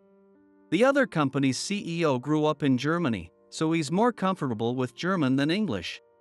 Seemingly satisfied with my reasoning, Mr. Thompson relaxed his expression. Just a few minutes before we arrived, his phone rang. "What do you mean?" "You said you'd bring them." The moment he answered, his face hardened. In the silent car, I could hear the muffled voice on the other end. It was Kenneth. "Forget it. I'll handle it on my end." With that, Mr. Thompson ended the call. Sensing that now wasn't the time for questions, I focused on driving. But suddenly, he asked, "Do you speak German?" I glanced at him through the rearview mirror. "I can manage a conversation, at least." I had been to Germany multiple times, and during my time at Stanford, I had several close German classmates. Their faces briefly flashed through my mind. "Then, I need you to act as the interpreter." "Me?" "Yes. I'm counting on you." I wanted to ask more, but we had already arrived at the hotel for the meeting. After handing the car off to the valet, I followed Mr. Thompson inside. Kenneth was already waiting in the lobby. The moment he spotted me, he frowned in displeasure. "This is an important deal. You should wait in the parking lot as usual." "No, he'll be joining us as the interpreter today." Kenneth widens his eyes in disbelief at Mr. Thompson's words. "Are you serious?" There's no way a high school graduate with a criminal father can handle such a role. When Kenneth told Mr. Thompson that in a calm, instructive tone, he glared at me. "And you, what the hell do you think you're doing here? Know your place. Just because you're Mr. Thompson's favorite doesn't mean you can get ahead of yourself. If you feel that strongly, you're welcome to sit this one out." As Kenneth hurled insults at me in a furious rage, Mr. Thompson firmly cut him off. Kenneth finally fell silent, though his face remained twisted in frustration as he stomped off. A hotel staff member escorted us to a private dining room in the restaurant. Not long after we were seated, the clients arrived. At the sound of a knock, I stood to greet them. "Sorry to keep you waiting." The moment the blonde woman entered the room and saw me, her eyes lit up in shock. "Wow! I've been looking for you." Before I could react, she rushed forward and threw her arms around me. Stunned, everyone in the room, Mr. Thompson, Kenneth, and even the executives from the other company, just stared in disbelief. "Amelia?" As I spoke her name, she finally let go of me. "I'm so glad I found you, Kyle." The CEO sitting across from us was none other than Amelia, the woman I had dated back at Stanford. She was half German, half American. After I returned to Japan and lost all means of contact, our relationship had faded into nothingness, or so I thought. I never imagined that she had actually been searching for me all this time. I was at a loss for words. What the hell is going on? Kenneth's irritated voice snapped me back to reality. This wasn't the time to be overwhelmed by emotions, this was an important business meeting. Regaining my composure, I shifted my focus back to the deal. The negotiations proceeded primarily in German.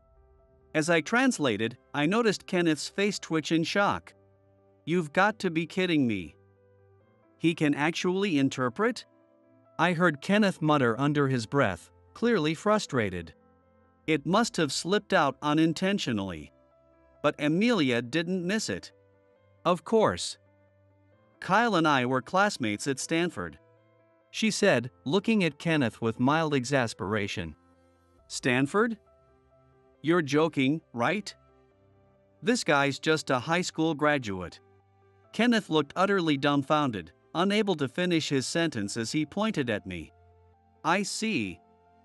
That makes sense. I knew I had a good eye for talent," Mr. Thompson said with a satisfied nod in my direction. From that moment on, Kenneth stopped talking, staring down at the table in silence. The business negotiations proceeded smoothly, and we even had time to enjoy the fine cuisine. "I heard that your company has also been approached by our competitors. When can we expect a final decision on which partner you'll choose?"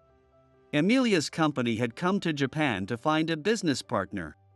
Both our company and a rival firm had stepped forward as candidates. We would greatly appreciate both the $135 million contract and our future partnership.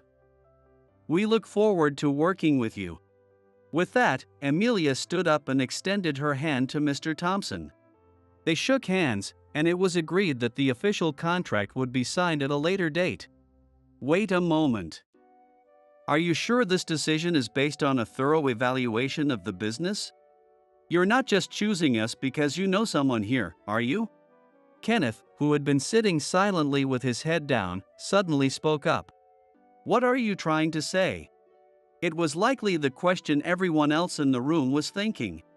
Even if personal connections played a role, anyone in his position would usually be thrilled to land such a massive deal. And yet, he was the only one openly questioning it. Sensing something was off, Amelia's expression hardened.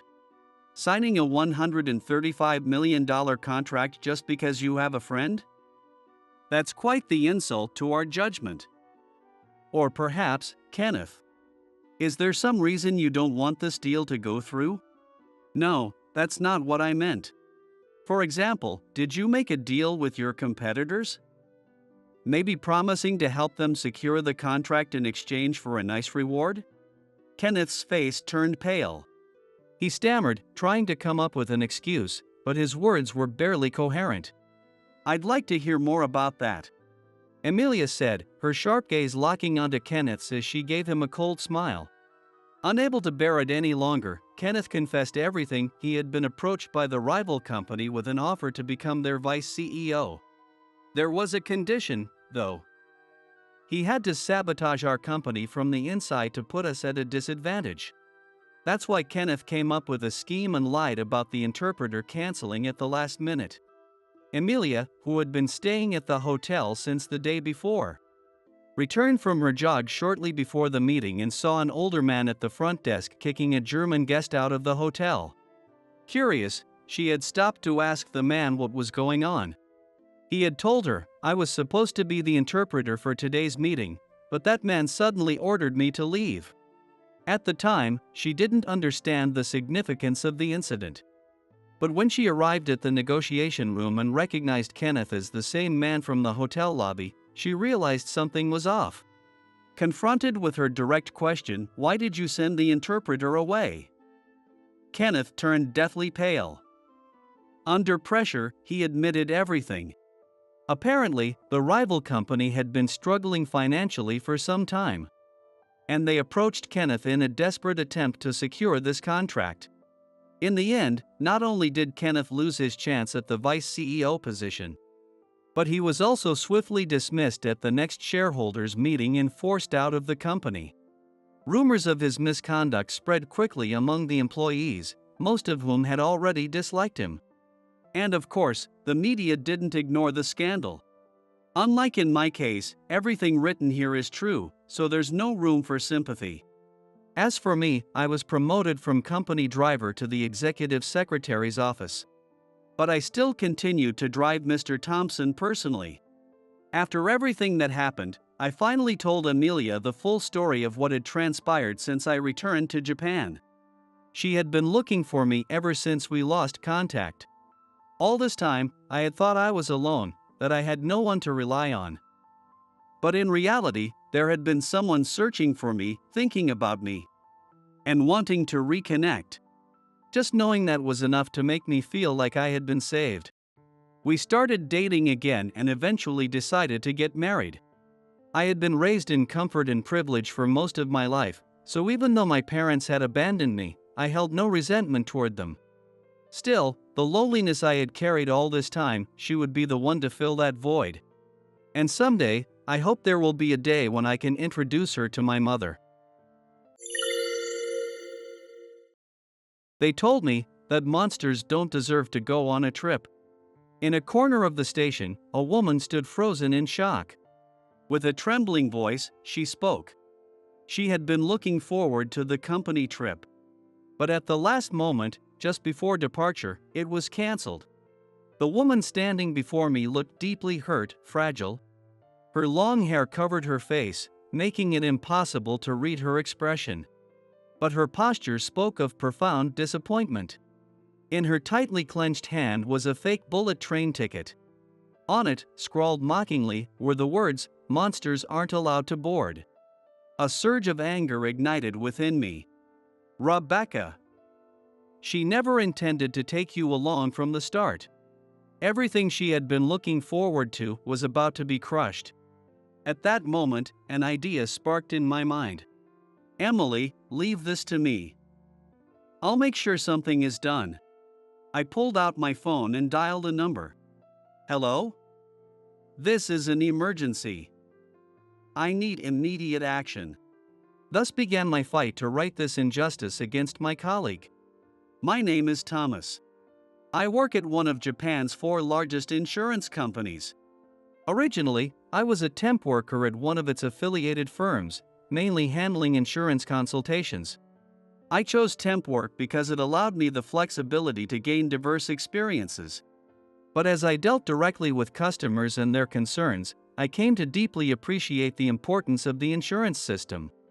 One day, I was approached by a young father battling cancer, a moment I will never forget. His desperate plea to protect my family struck a chord in me.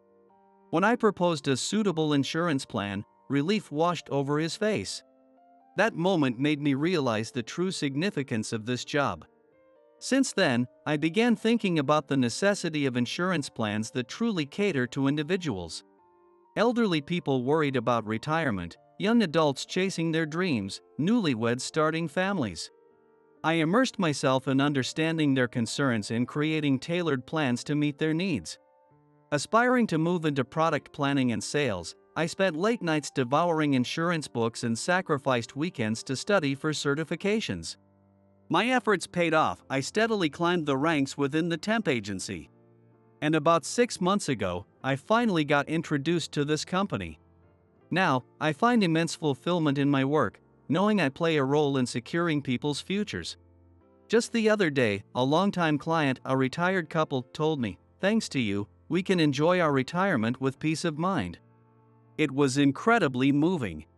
Seeing my proposed plans become actual products on the market brings an indescribable joy. The smiles of clients, their words of gratitude, and above all, hearing, "I'm so glad I consulted you." These things fuel my motivation.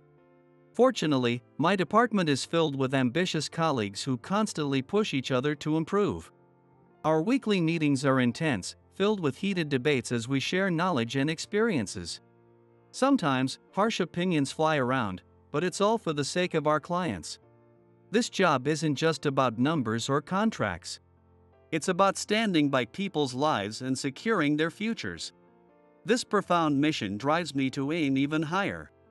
Even as a temp worker, I take great pride in this job and dedicate myself to it fully. This is my purpose. My passion. But no matter where you go, there will always be people who try to crush that ambition. Oh, so this is what you call working hard? Listen, admitting that you're incompetent is a skill too. Oh, and you just glanced at my chest. Didn't you?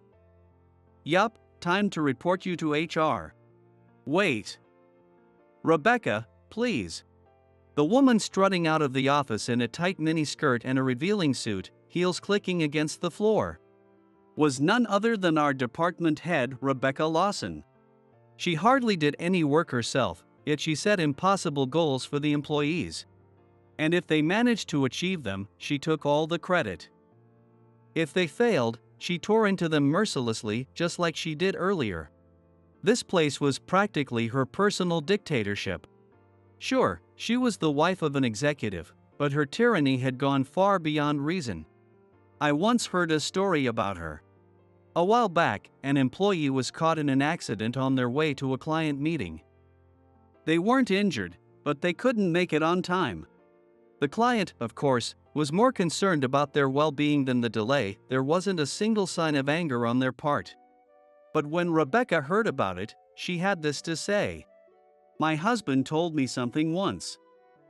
Back when he was in sales, he would have crawled if that's what it took to be on time.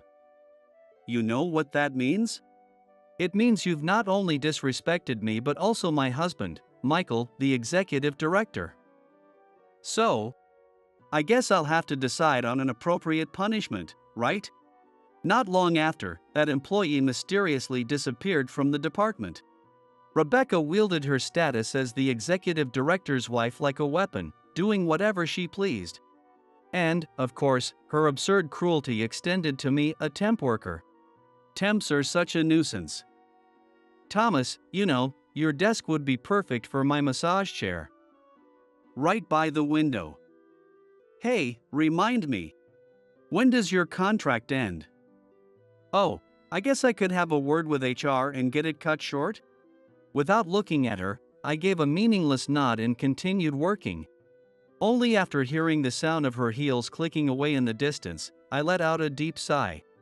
Then, for no real reason, I let my eyes wander across the office. Even though I had only been here for 6 months, I had already seen a few faces come and go. Officially, they all left due to personal reasons, but everyone knew the truth: Rebecca had something to do with it. There were constant rumors about people being transferred, demoted, or outright fired. Even if we didn't know the exact reasons, it was an unspoken fact that her relentless workplace harassment played a significant role. Among the employees, there was a shared ambition, a drive to succeed. But another shared understanding was just as strong: no one could afford to defy Rebecca. I nearly sighed again, but before I could, a delicate hand set a cup of coffee on my desk. If you'd like, here. Emily? Oh, thank you. It's nothing. Her voice was soft, yet it carried clearly. The one who had offered the coffee was Emily, a fellow employee. Emily was the kind of person who noticed the small things and often helped out without drawing attention to herself. Her long hair was always tied back, and her bangs were asymmetrically cut, angled so that the left side was longer, covering part of her face. Because of that, few people had ever seen her full expression clearly. She was kind, but perhaps due to her unique appearance, many found her intimidating and difficult to approach. Some even cruelly nicknamed her the female version of Monster. Thomas. Sorry, but this document you're submitting, the name should be Mia, not Mia. Please be careful. The last person in charge kept making that mistake, and they're apparently really fed up with it. Damn, I forgot. Thanks, Emily. I thanked her, and she responded with her usual gentle smile, giving a small wave before heading back to her desk. If I had submitted that document as it was, Rebecca would have found yet another excuse to humiliate me. As I sipped the coffee she had brought me, I made a mental note: next time, I'd be the one bringing her a cup. The next day, I found myself cursing my usual lack of exercise. The elevator was down for maintenance. And, of course, it happened on a day when I had to visit multiple departments, meaning I had to keep running up and down the stairs. Carrying all this stuff while climbing stairs, this is brutal. I was exhausted, to the point where I started talking to myself.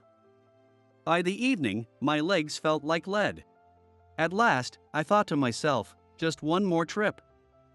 I focused entirely on climbing the stairs.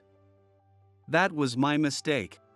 Before I realized it, I had gone one floor too high.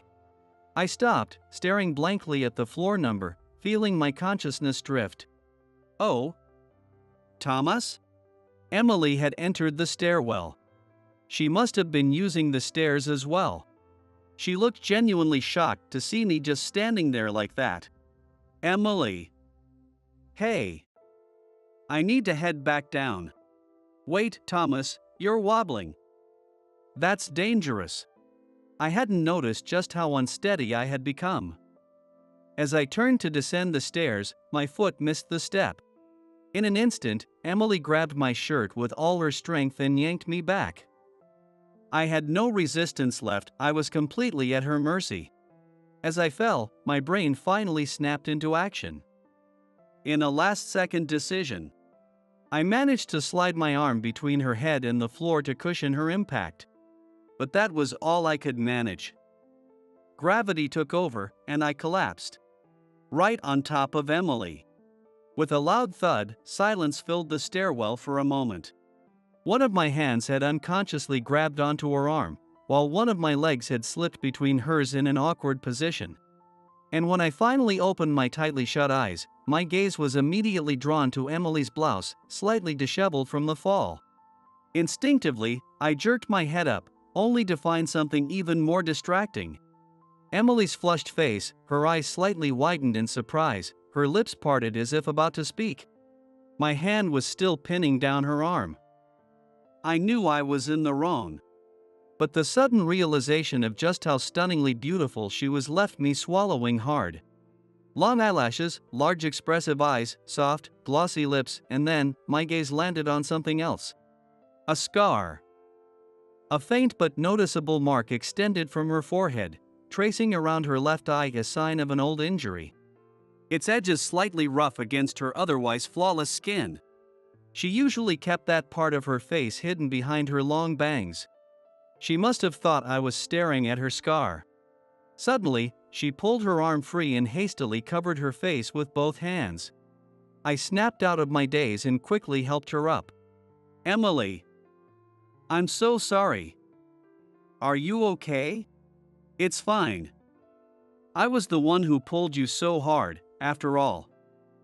I'm just glad you didn't fall all the way down. Still covering the left side of her face, she gave me a small but reassuring smile. Just to be safe, we went to the infirmary to grab some ice packs before slowly making our way back to the office. By the time we returned, everyone else had already left, leaving just the two of us. I brewed 2 cups of coffee and brought one over to Emily.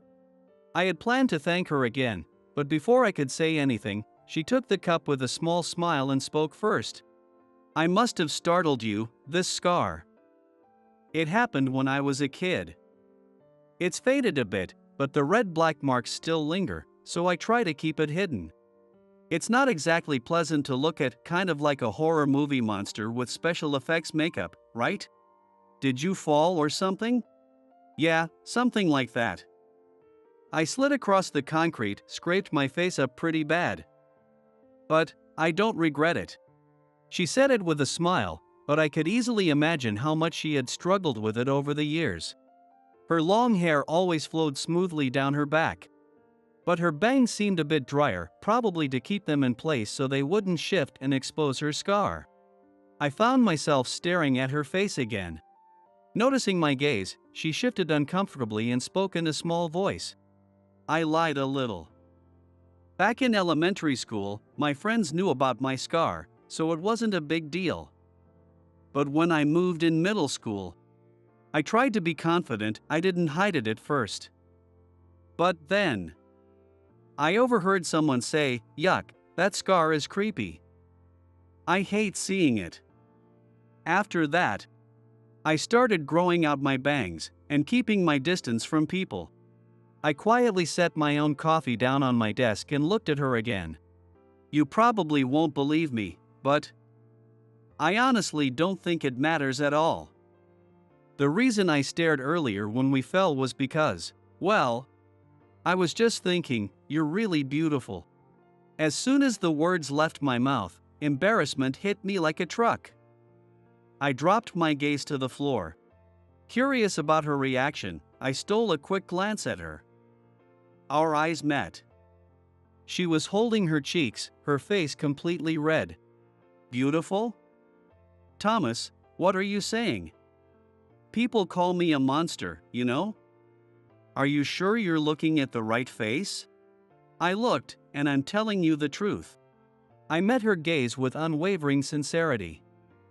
She grabbed her coffee and took a deep sip, as if trying to hide behind the cup. Then, in that same soft but clear voice, she murmured, "Thank you, Thomas." For some reason, I felt my heart skip a beat. It felt like, in that moment, the distance between us had closed just a little.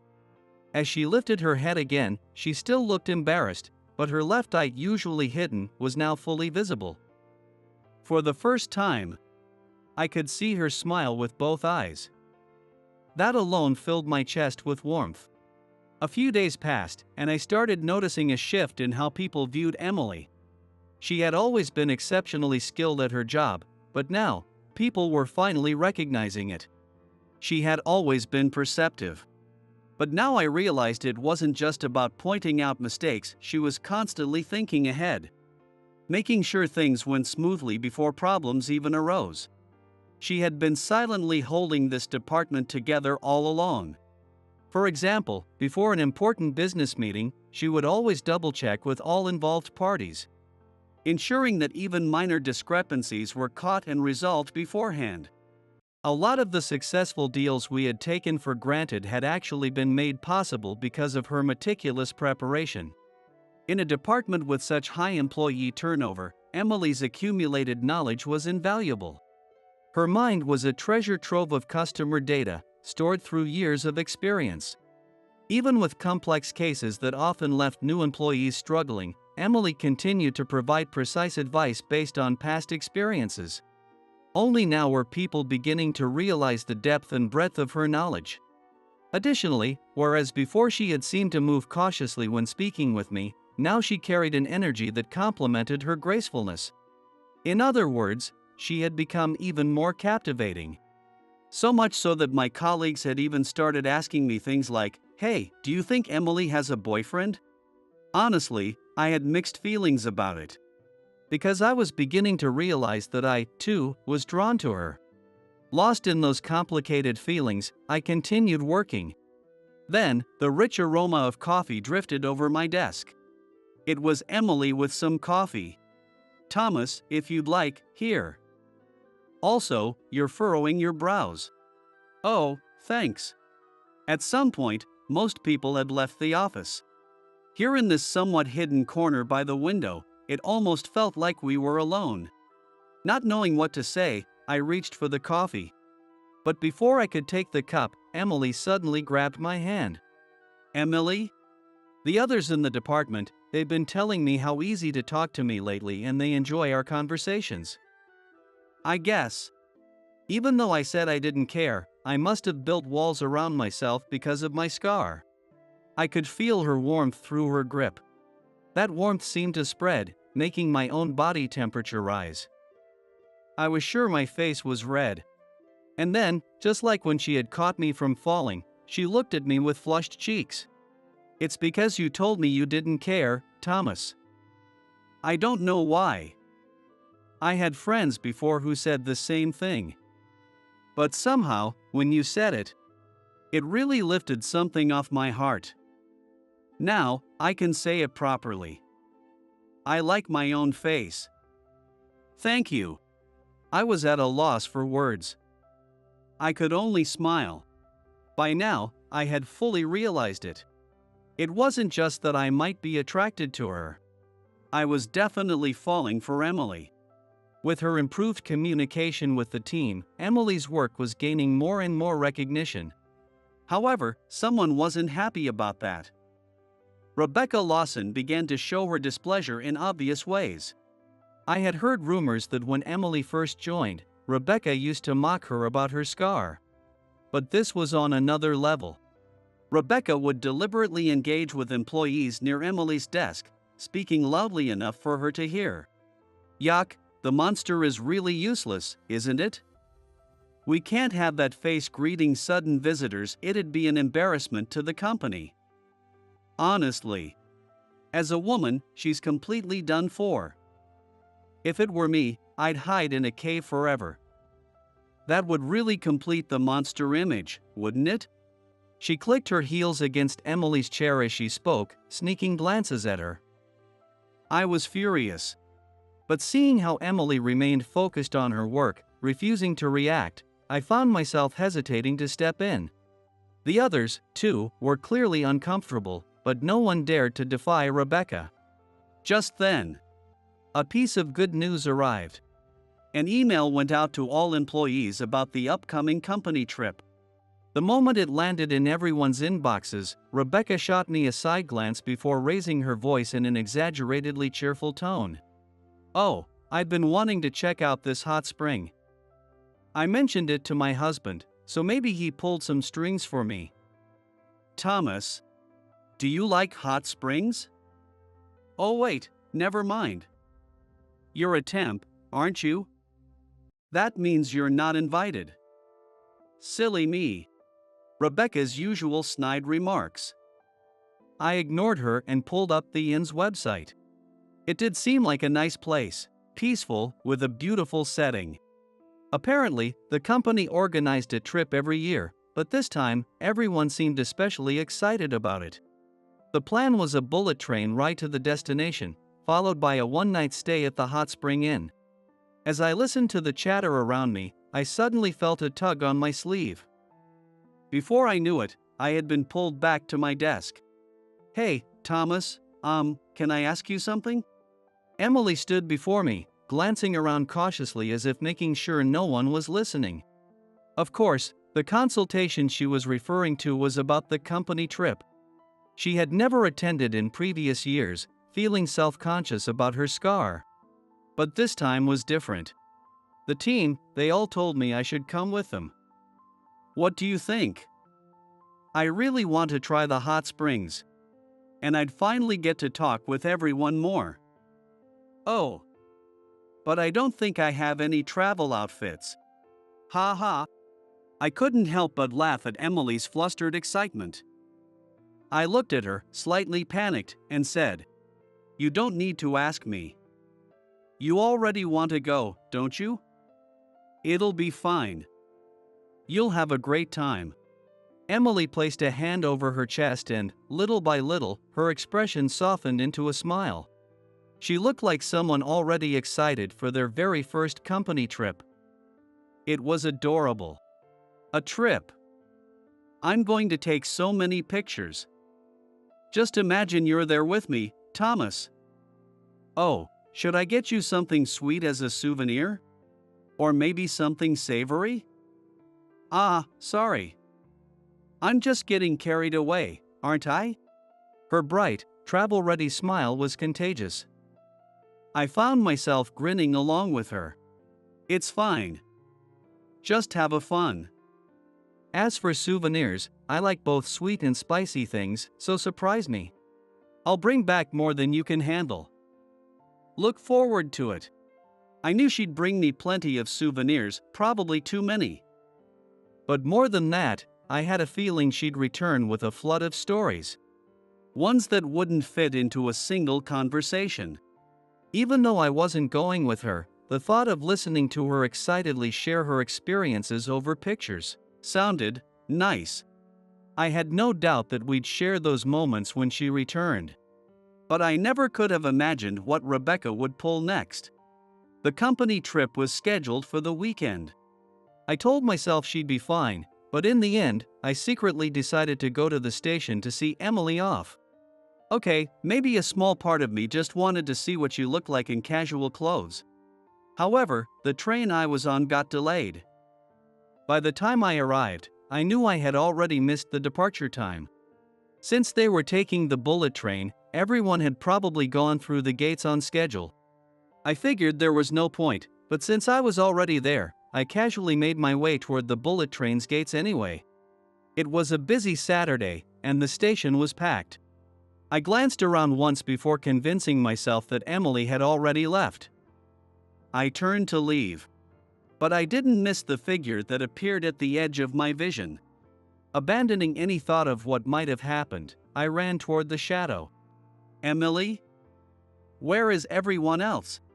Thomas? What are you doing here? There she was. Alone.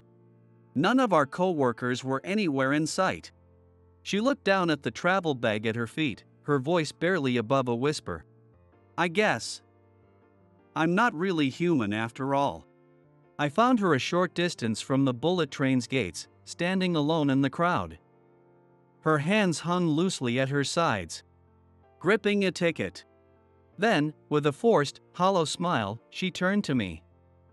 Her outfit, something casual, something she had likely put effort into picking, was hidden as if she was trying to disappear into herself. She slowly started tearing the ticket in her hands. I grabbed her hands before she could destroy it and took it from her. Why was she still here? Why was she the only one left behind? I looked at the ticket. It should have been a reserved seat ticket, as they were all entering as a group. But instead it was a fake. A carefully crafted imitation, printed on similar paper but not a real ticket. My heart pounded with rage, but I forced myself to keep it in check. I gently led Emily to a bench in the waiting area. I told her that I'd grab us some drink and left her there and walked off. Without thinking, I pulled out my phone. At the same time, my fingers crushed the fake ticket in my grip. There was nothing worth looking at anymore. Because printed on the ticket, stamped mockingly over where the seat number should have been, was a message in red ink. Monsters aren't allowed to board. When I returned with drinks, Emily took hers with a quiet thank you. Her voice was steady, but the faint trails of tears remained on her cheeks. For a while, neither of us spoke. I told myself I was waiting for her to calm down, but the truth was, I needed that time, too. To get my own emotions under control. Meanwhile, at the company trip destination, a famous hot spring town. The employees were staying at a renowned traditional inn, rented out exclusively for the company. Since the trip was only for the sales, HR, and executive assistants, the location had been selected with care. As soon as they arrived, the employees scattered, some went exploring, some went straight to the hot springs. And some enjoyed drinks while waiting for dinner. The loudest voices in the entire venue came from the banquet hall. There, a drinking party was already in full swing, centered around Rebecca. Oh God, I can't stop laughing just thinking about it.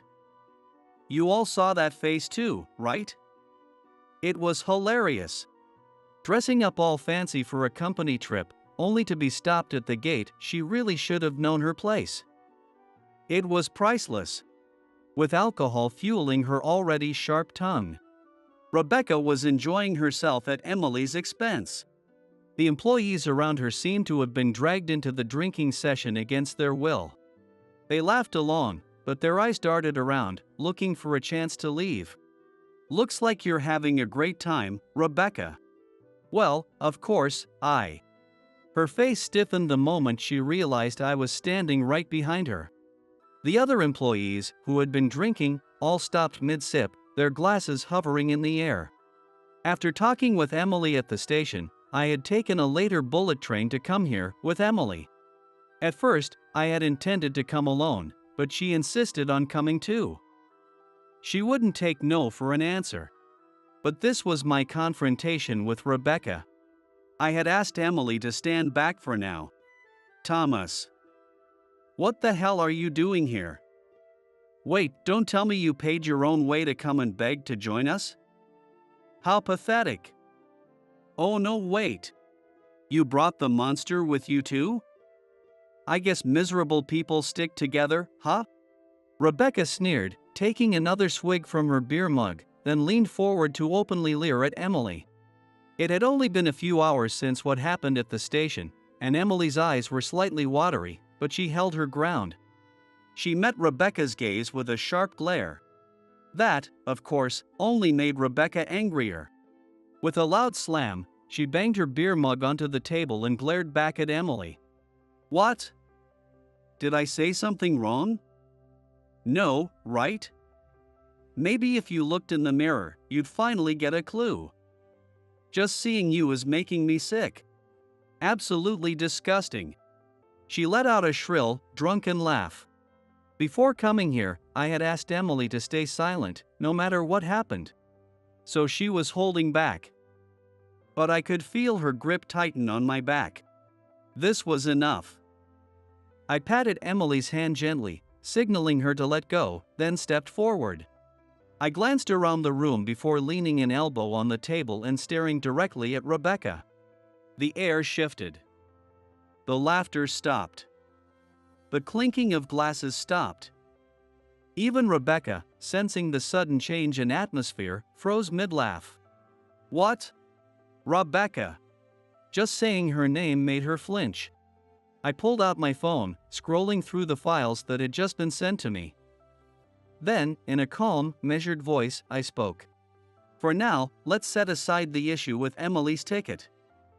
The real problem here is this. I turned my phone toward her. The official list of company trip participants. Yesterday, the day before departure, you manually removed Emily's name from the list. Care to explain why? Gasps echoed through the room. All eyes bounced between me and Rebecca. I remained standing, staring down at her, while she sat slumped against the table. What? I have no idea what you're talking about. And why the hell would a temp like you have access to anything like that? Her panic was obvious. I let out a small sigh before looking at her again. I didn't expect it to be this bad. I've only been here for 6 months, but the things I've seen, looks like HR just sent their response. I'll forward it to you, Rebecca. The murmur in the banquet hall grew louder. Employees who hadn't been paying attention before began gathering to see what was happening. Then Rebecca's phone rang. She grabbed it with trembling hands. As she read the email, her face drained of color. A moment later, she threw her phone onto the floor, her expression twisting in panic. She wanted to say something, but she couldn't. The words simply wouldn't come out. I turned away from her and looked at Emily. Then at the rest of the employees. I smiled slightly. I suppose I should just read it out loud. HR's report states, "Stop. Stop it. This is all lies. You faked this, didn't you? Fine. Fine, I'll stop harassing the temps, okay? Just let this go." Rebecca lunged, grabbing onto my leg. Everyone stared in stunned silence. I didn't even bother looking at her. So, you admit it. You knew exactly what you were doing all along. That makes this even worse. But before we continue, maybe I should properly introduce myself. What? I turned slightly and looked back at Emily. She had her hands clasped in front of her chest, silently watching over me. I nodded, then turned back to Rebecca and the others before speaking. My name is Thomas, and I am the only son of Mr. Wilson, our CEO. In other words, I'm the one who will eventually take over this company. You're lying. Rebecca staggered backward, collapsing against the table. The impact knocked over her beer mug, sending its contents spilling over her head. No one moved to help her. I joined as a temp because I wanted to observe the company's internal environment firsthand. If people knew I was the future CEO, they'd never let their guard down. And I was right. Everyone here is incredibly hardworking. So I couldn't understand why the turnover rate was so high. But it didn't take long to find the answer. I looked at Rebecca, still soaked in beer, trembling. Then, I read out the email that had been sent to me. HR has reviewed the case and reached a decision. Rebecca Lawson will be terminated. The moment the word terminated left my lips, the entire room erupted into murmurs. It was already decided. There was no use protesting. Rebecca, however, was shaking her head, muttering under her breath until suddenly she lunged at me. This is insane. It was just a little prank. Just some harmless fun. What, are you trying to look good in front of that monster girl? You're just showing off. You think firing me over something so petty is gonna fly? I'll tell my husband. Even if you're the future CEO, he won't ignore this. If this were just harassment, I would have considered demotion or transfer. If that was all you had done. What? I looked at my phone once more. Then, I pulled up another document and thrust it in front of Rebecca. This is from accounting. Before I joined the main company, I worked in one of our affiliates, and something felt off. So I had them look into it. And what do you know? Rebecca Lawson, fraudulent invoices and illegal financial transactions confirmed. Ha! Really, Rebecca? In an insurance company, of all places? If I dig deeper, I'm sure I'll find more. But even this alone is more than enough for termination. Rebecca remained frozen, head bowed, gripping her hair. Then, she suddenly reached for her phone. There was only one person she would be calling at a time like this. But before she could dial, a ringtone echoed from the entrance of the inn. Her hand froze. Her eyes widened in shock as her phone slipped from her grasp onto the floor. Rebecca! Stop this already! Standing at the doorway was her husband, Michael Lawson. With the banquet still buzzing, we moved to a private room prepared by the inn. It was just the four of us, me, Michael, Rebecca, and Emily, sitting across from each other. Thomas. I sincerely apologize for ruining not just this company trip, but for everything up until now. You don't have to apologize, Michael. I chose to handle this here, after all. This isn't your responsibility. Michael bowed his head deeply. Even so, Michael lowered his head again. Not just to me. When he raised his head, he turned to Emily and bowed once more. Emily, still overwhelmed by everything that had happened, sat frozen in confusion. As for Rebecca, she kept her head down, but her gaze, sharp and filled with resentment, was fixed on me and Emily. Did my father call you here? Yes. Mr. Wilson informed me of the situation regarding the company trip, and also that the investigation into my wife's actions had reached its conclusion. He also mentioned that both of you were heading to the inn. Back at the station, after I had left Emily for a moment, I had called my father. Rebecca's harassment alone was enough evidence for action, and the finance department had just finished compiling their report. However, I hadn't expected Michael to personally show up. The air in the room was heavy. No one knew what to say. Even the drinks set on the table remained untouched. Then Rebecca moved. She grabbed a half-empty beer mug from the table and threw it at Emily. Ah! Emily gasped as beer splashed all over her face and upper body. The force of the impact plastered her bangs against her skin, exposing the scar she had always tried so hard to hide. See? Look at her. Did you see that, Michael? Rebecca pointed at her, laughing cruelly. Disgusting, isn't it? Even when she hides it, she's still just a hideous freak. She's nothing but a repulsive, disgusting monster. Emily raised trembling hands to cover her face, but Rebecca wasn't done. We can't keep a monster like her in the company, right? So can't you do something about what I did? Come on, it's not that big of a deal, right? Hey! Michael? Dear? Rebecca's voice grew increasingly anxious. She could see the severity in Michael's expression.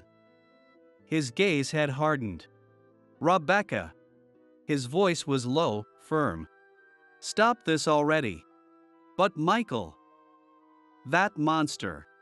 You are the one acting like a monster right now. Michael's words cut through the room like a blade. His cold tone made Rebecca flinch, her mouth hanging open.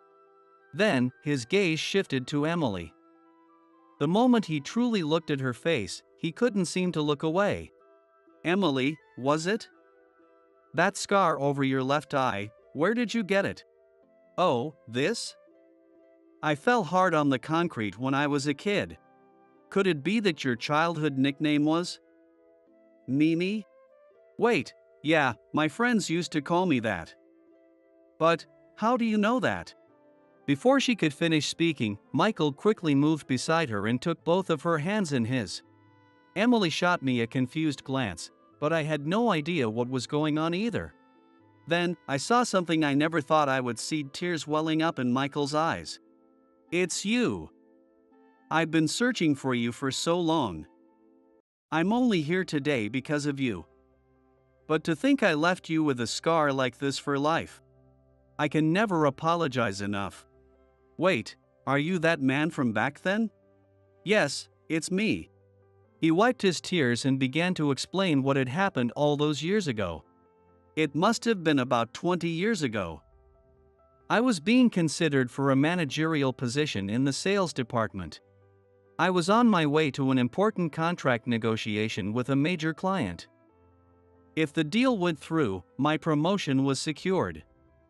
If I failed, my career would be set back. All I could think about was my own success. I was walking quickly, reading through my notes, completely oblivious to my surroundings.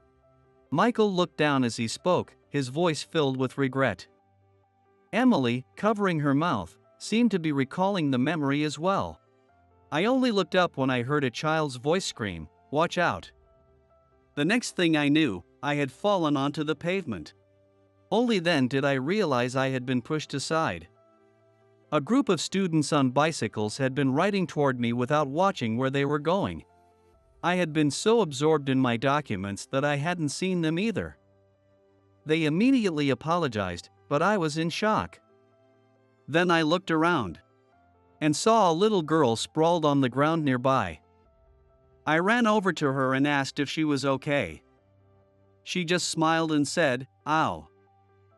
Geez, mister. You need to be more careful."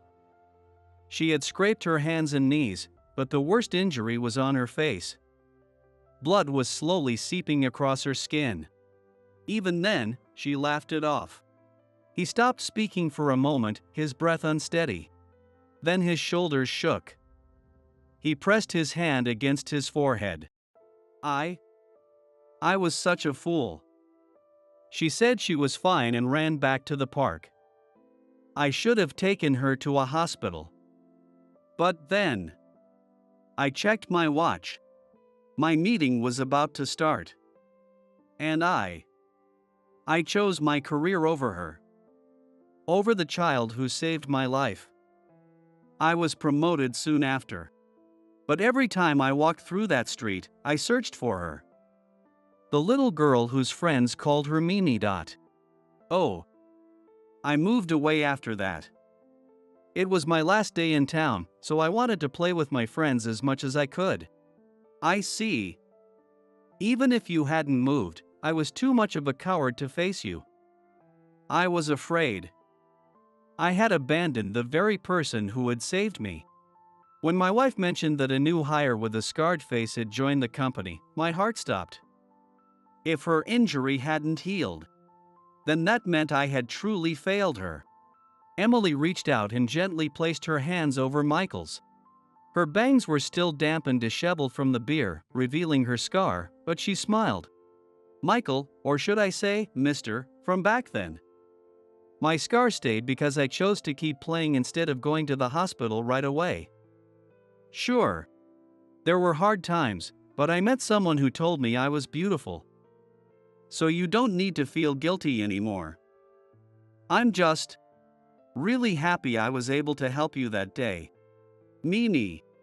As I watched them, I thought to myself, this was how it should be. A bond that had once been broken had finally been mended. And as I learned the real story behind Emily's scar, I found myself falling for her all over again. But of course, there was one person in the room who was not okay with any of this. Why the hell are you pitying that monster girl? You should be standing by me, not her. What are you even doing here, Michael? Let's go home. And when we get back, you're going to tell Mr. Wilson to take back my termination. That's the least you can do for your wife. She stood up noisily, making a show of gathering her things as she stomped toward the door. Michael shouted at her. His voice was calm, but firm. Rebecca. I can't protect you anymore. What? I want a divorce. Rebecca whipped around, staring at him in disbelief. Then, she sneered. You're kidding, right? Have you forgotten how my family saved yours from debt before we got married? Just because the debt is repaid now doesn't mean you can throw me away. You owe me. You'll do what I say. She was shouting, her face red with rage. But Michael remained unfazed. Rebecca, you've been mistaken about something. The ones with the debt were your parents. And the ones who helped them were mine. What did you just say? My parents were old friends with yours, and they couldn't abandon them in their time of need. They arranged our marriage because they thought it would help me balance my work life. And I went along with it. But in reality, you were the one who owed my family, not the other way around. At that moment, Rebecca let go of her belongings and threw herself at Michael, clinging to him desperately. Her voice, usually sharp and venomous, was now trembling and tearful, almost unrecognizable. Please, Michael, think about this. I love you. You love me too, don't you? That's why you always protected me, right? What will happen to me if you leave me? Please. You can't just abandon me. I can't handle being fired and paying off debts. It's impossible. No, no way. I can't lose this life. I won't let it end like this. Please, anything but divorce. It was a side of Rebecca I had never seen before. Her eyes were wide, tears streaming down her face as she clutched onto Michael, shaking him, as if afraid he would vanish. Emily and I could do nothing but watch. Michael remained still for a moment, allowing Rebecca to cling to him. But then, with a firm movement, he pushed her hands away. Without looking at her, he turned to me and Emily and bowed deeply. I truly apologize for everything. I am fully responsible for allowing Rebecca's behavior to go unchecked for so long. I will divorce her and accept whatever punishment the company deems necessary. Emily, Thomas. I am deeply sorry. And thank you. Without sparing a glance at Rebecca, who was still kneeling at his feet, Michael walked out. Rebecca stumbled to her feet and chased after him, her cries echoing through the halls of the inn. Michael, no. Don't leave me. Please. I don't want a divorce. I don't want to. Her desperate screams, filled with an emotion I had never heard from her before, reverberated throughout the building. Once we were alone, both Emily and I collapsed into our seats. Emily, are you okay? That was a lot. How about you, Thomas? I couldn't do anything. You handled everything on your own. Well, I was ready for it. But I probably ruined the company trip for everyone, so I'll try to arrange something as compensation. Oh, right. Thomas, you're... I gently interrupted her words. Then, I reached out and carefully adjusted Emily's slightly disheveled bangs.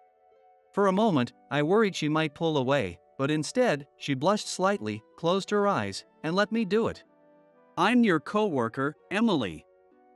And, when we get back, I'd like to take you out for dinner as an apology. That tickles. But, yes. I'd like that.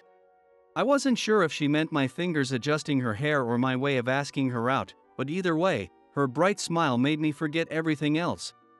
I let my hand linger a moment longer, gently brushing through her hair. The week after the company trip, HR made an official announcement.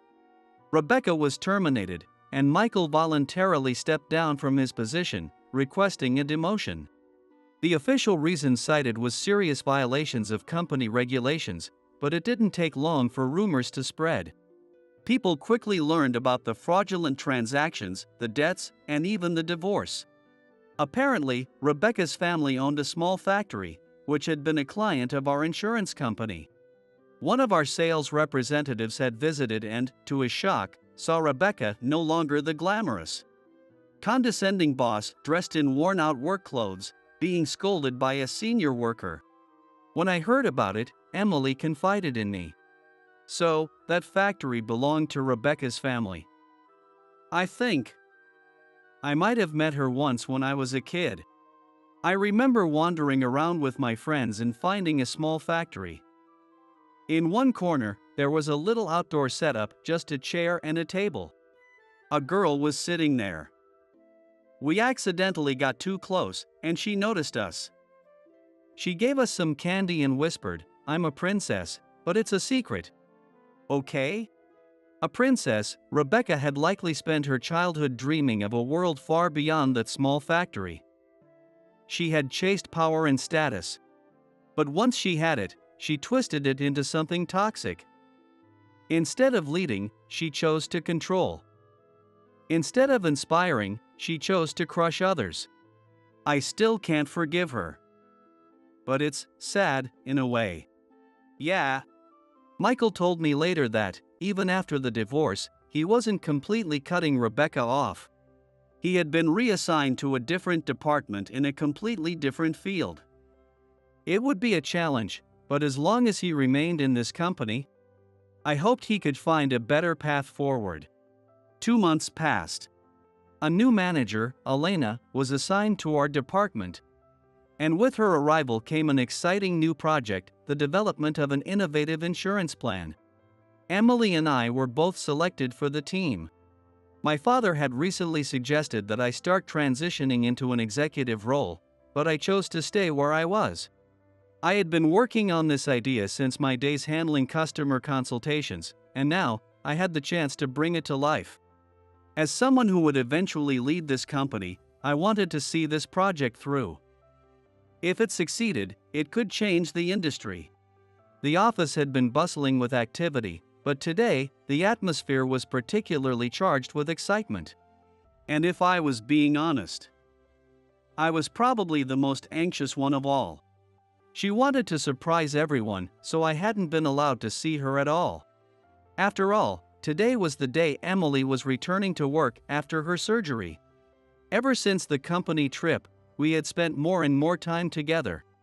One day, I suggested she meet with a specialist. A world-renowned dermatologist my father knew. After the consultation, she learned that with modern technology, her scar could be significantly improved. The procedure had gone smoothly, and her recovery had been faster than expected. Everyone had been informed of Emily's return, so we had all agreed to welcome her together. As we stood ready, even preparing party poppers for the moment, her familiar, clear voice rang through the office. "Good morning, everyone. I'm back." There she was, standing at the entrance, her neatly trimmed, stylish bangs swaying lightly, framing a face so striking that every head in the office turned toward her. For a brief moment, everyone forgot about the poppers in their hands.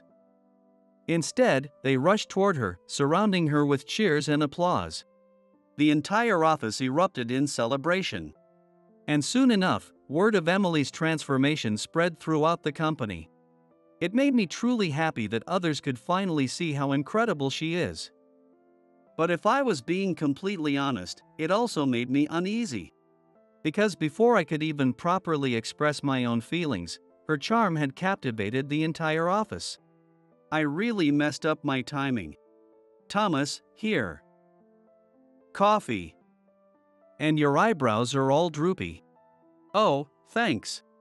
It was a familiar scene, yet different at the same time. Even though I knew it was Emily, when she looked at me with both of her eyes, my heart started pounding harder than ever before.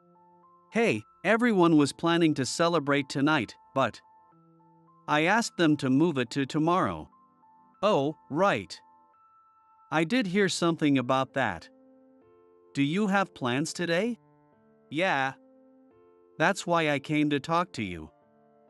I wanted to spend today with you instead. Actually, I just really wanted to see you." I could feel the heat rising in my face. My desk was still in its usual, slightly hidden spot by the window. Now that my identity as the CEO's son was no longer a secret, I could have moved anywhere. But I chose to keep this desk, because it was the place where I had shared so many moments with Emily. And now, she was standing in front of me, telling me she wanted to see me. Looking at me directly, with both of her beautiful eyes. "Thomas." "Yes? Am I still beautiful?" she asked, tucking her hair behind her ear. Without thinking, I took her hand and pulled her into my arms. "More than beautiful. So beautiful I want to keep you all to myself. You've always been an incredible woman, ever since you were Mimi." She blushed slightly, wrapping her arms around my back as she whispered, "Well, I want to keep you all to myself too. Is that okay?" For a long moment, we simply held each other. I felt like I was being drawn into those mesmerizing eyes. Then, just as I leaned in, "Thomas, are you here?" "What?" "Yes." We scrambled apart, straightening our clothes as we hurried to respond. "Elena wants you to join the meeting to review the new plan. First conference room, as soon as possible." "Oh, and Emily? She'd love for you to come too if you're free." "Oh. Okay." We glanced at each other, both a little disappointed at the interruption, but then we laughed. "Looks like we're about to get busy." "I don't mind. As long as it's with you." "I don't mind either." We lingered just a second longer, our hands gently clasped together. Then, smiling, we let go and headed toward our next challenge. Happiness isn't the same for everyone. Neither is pain nor sadness.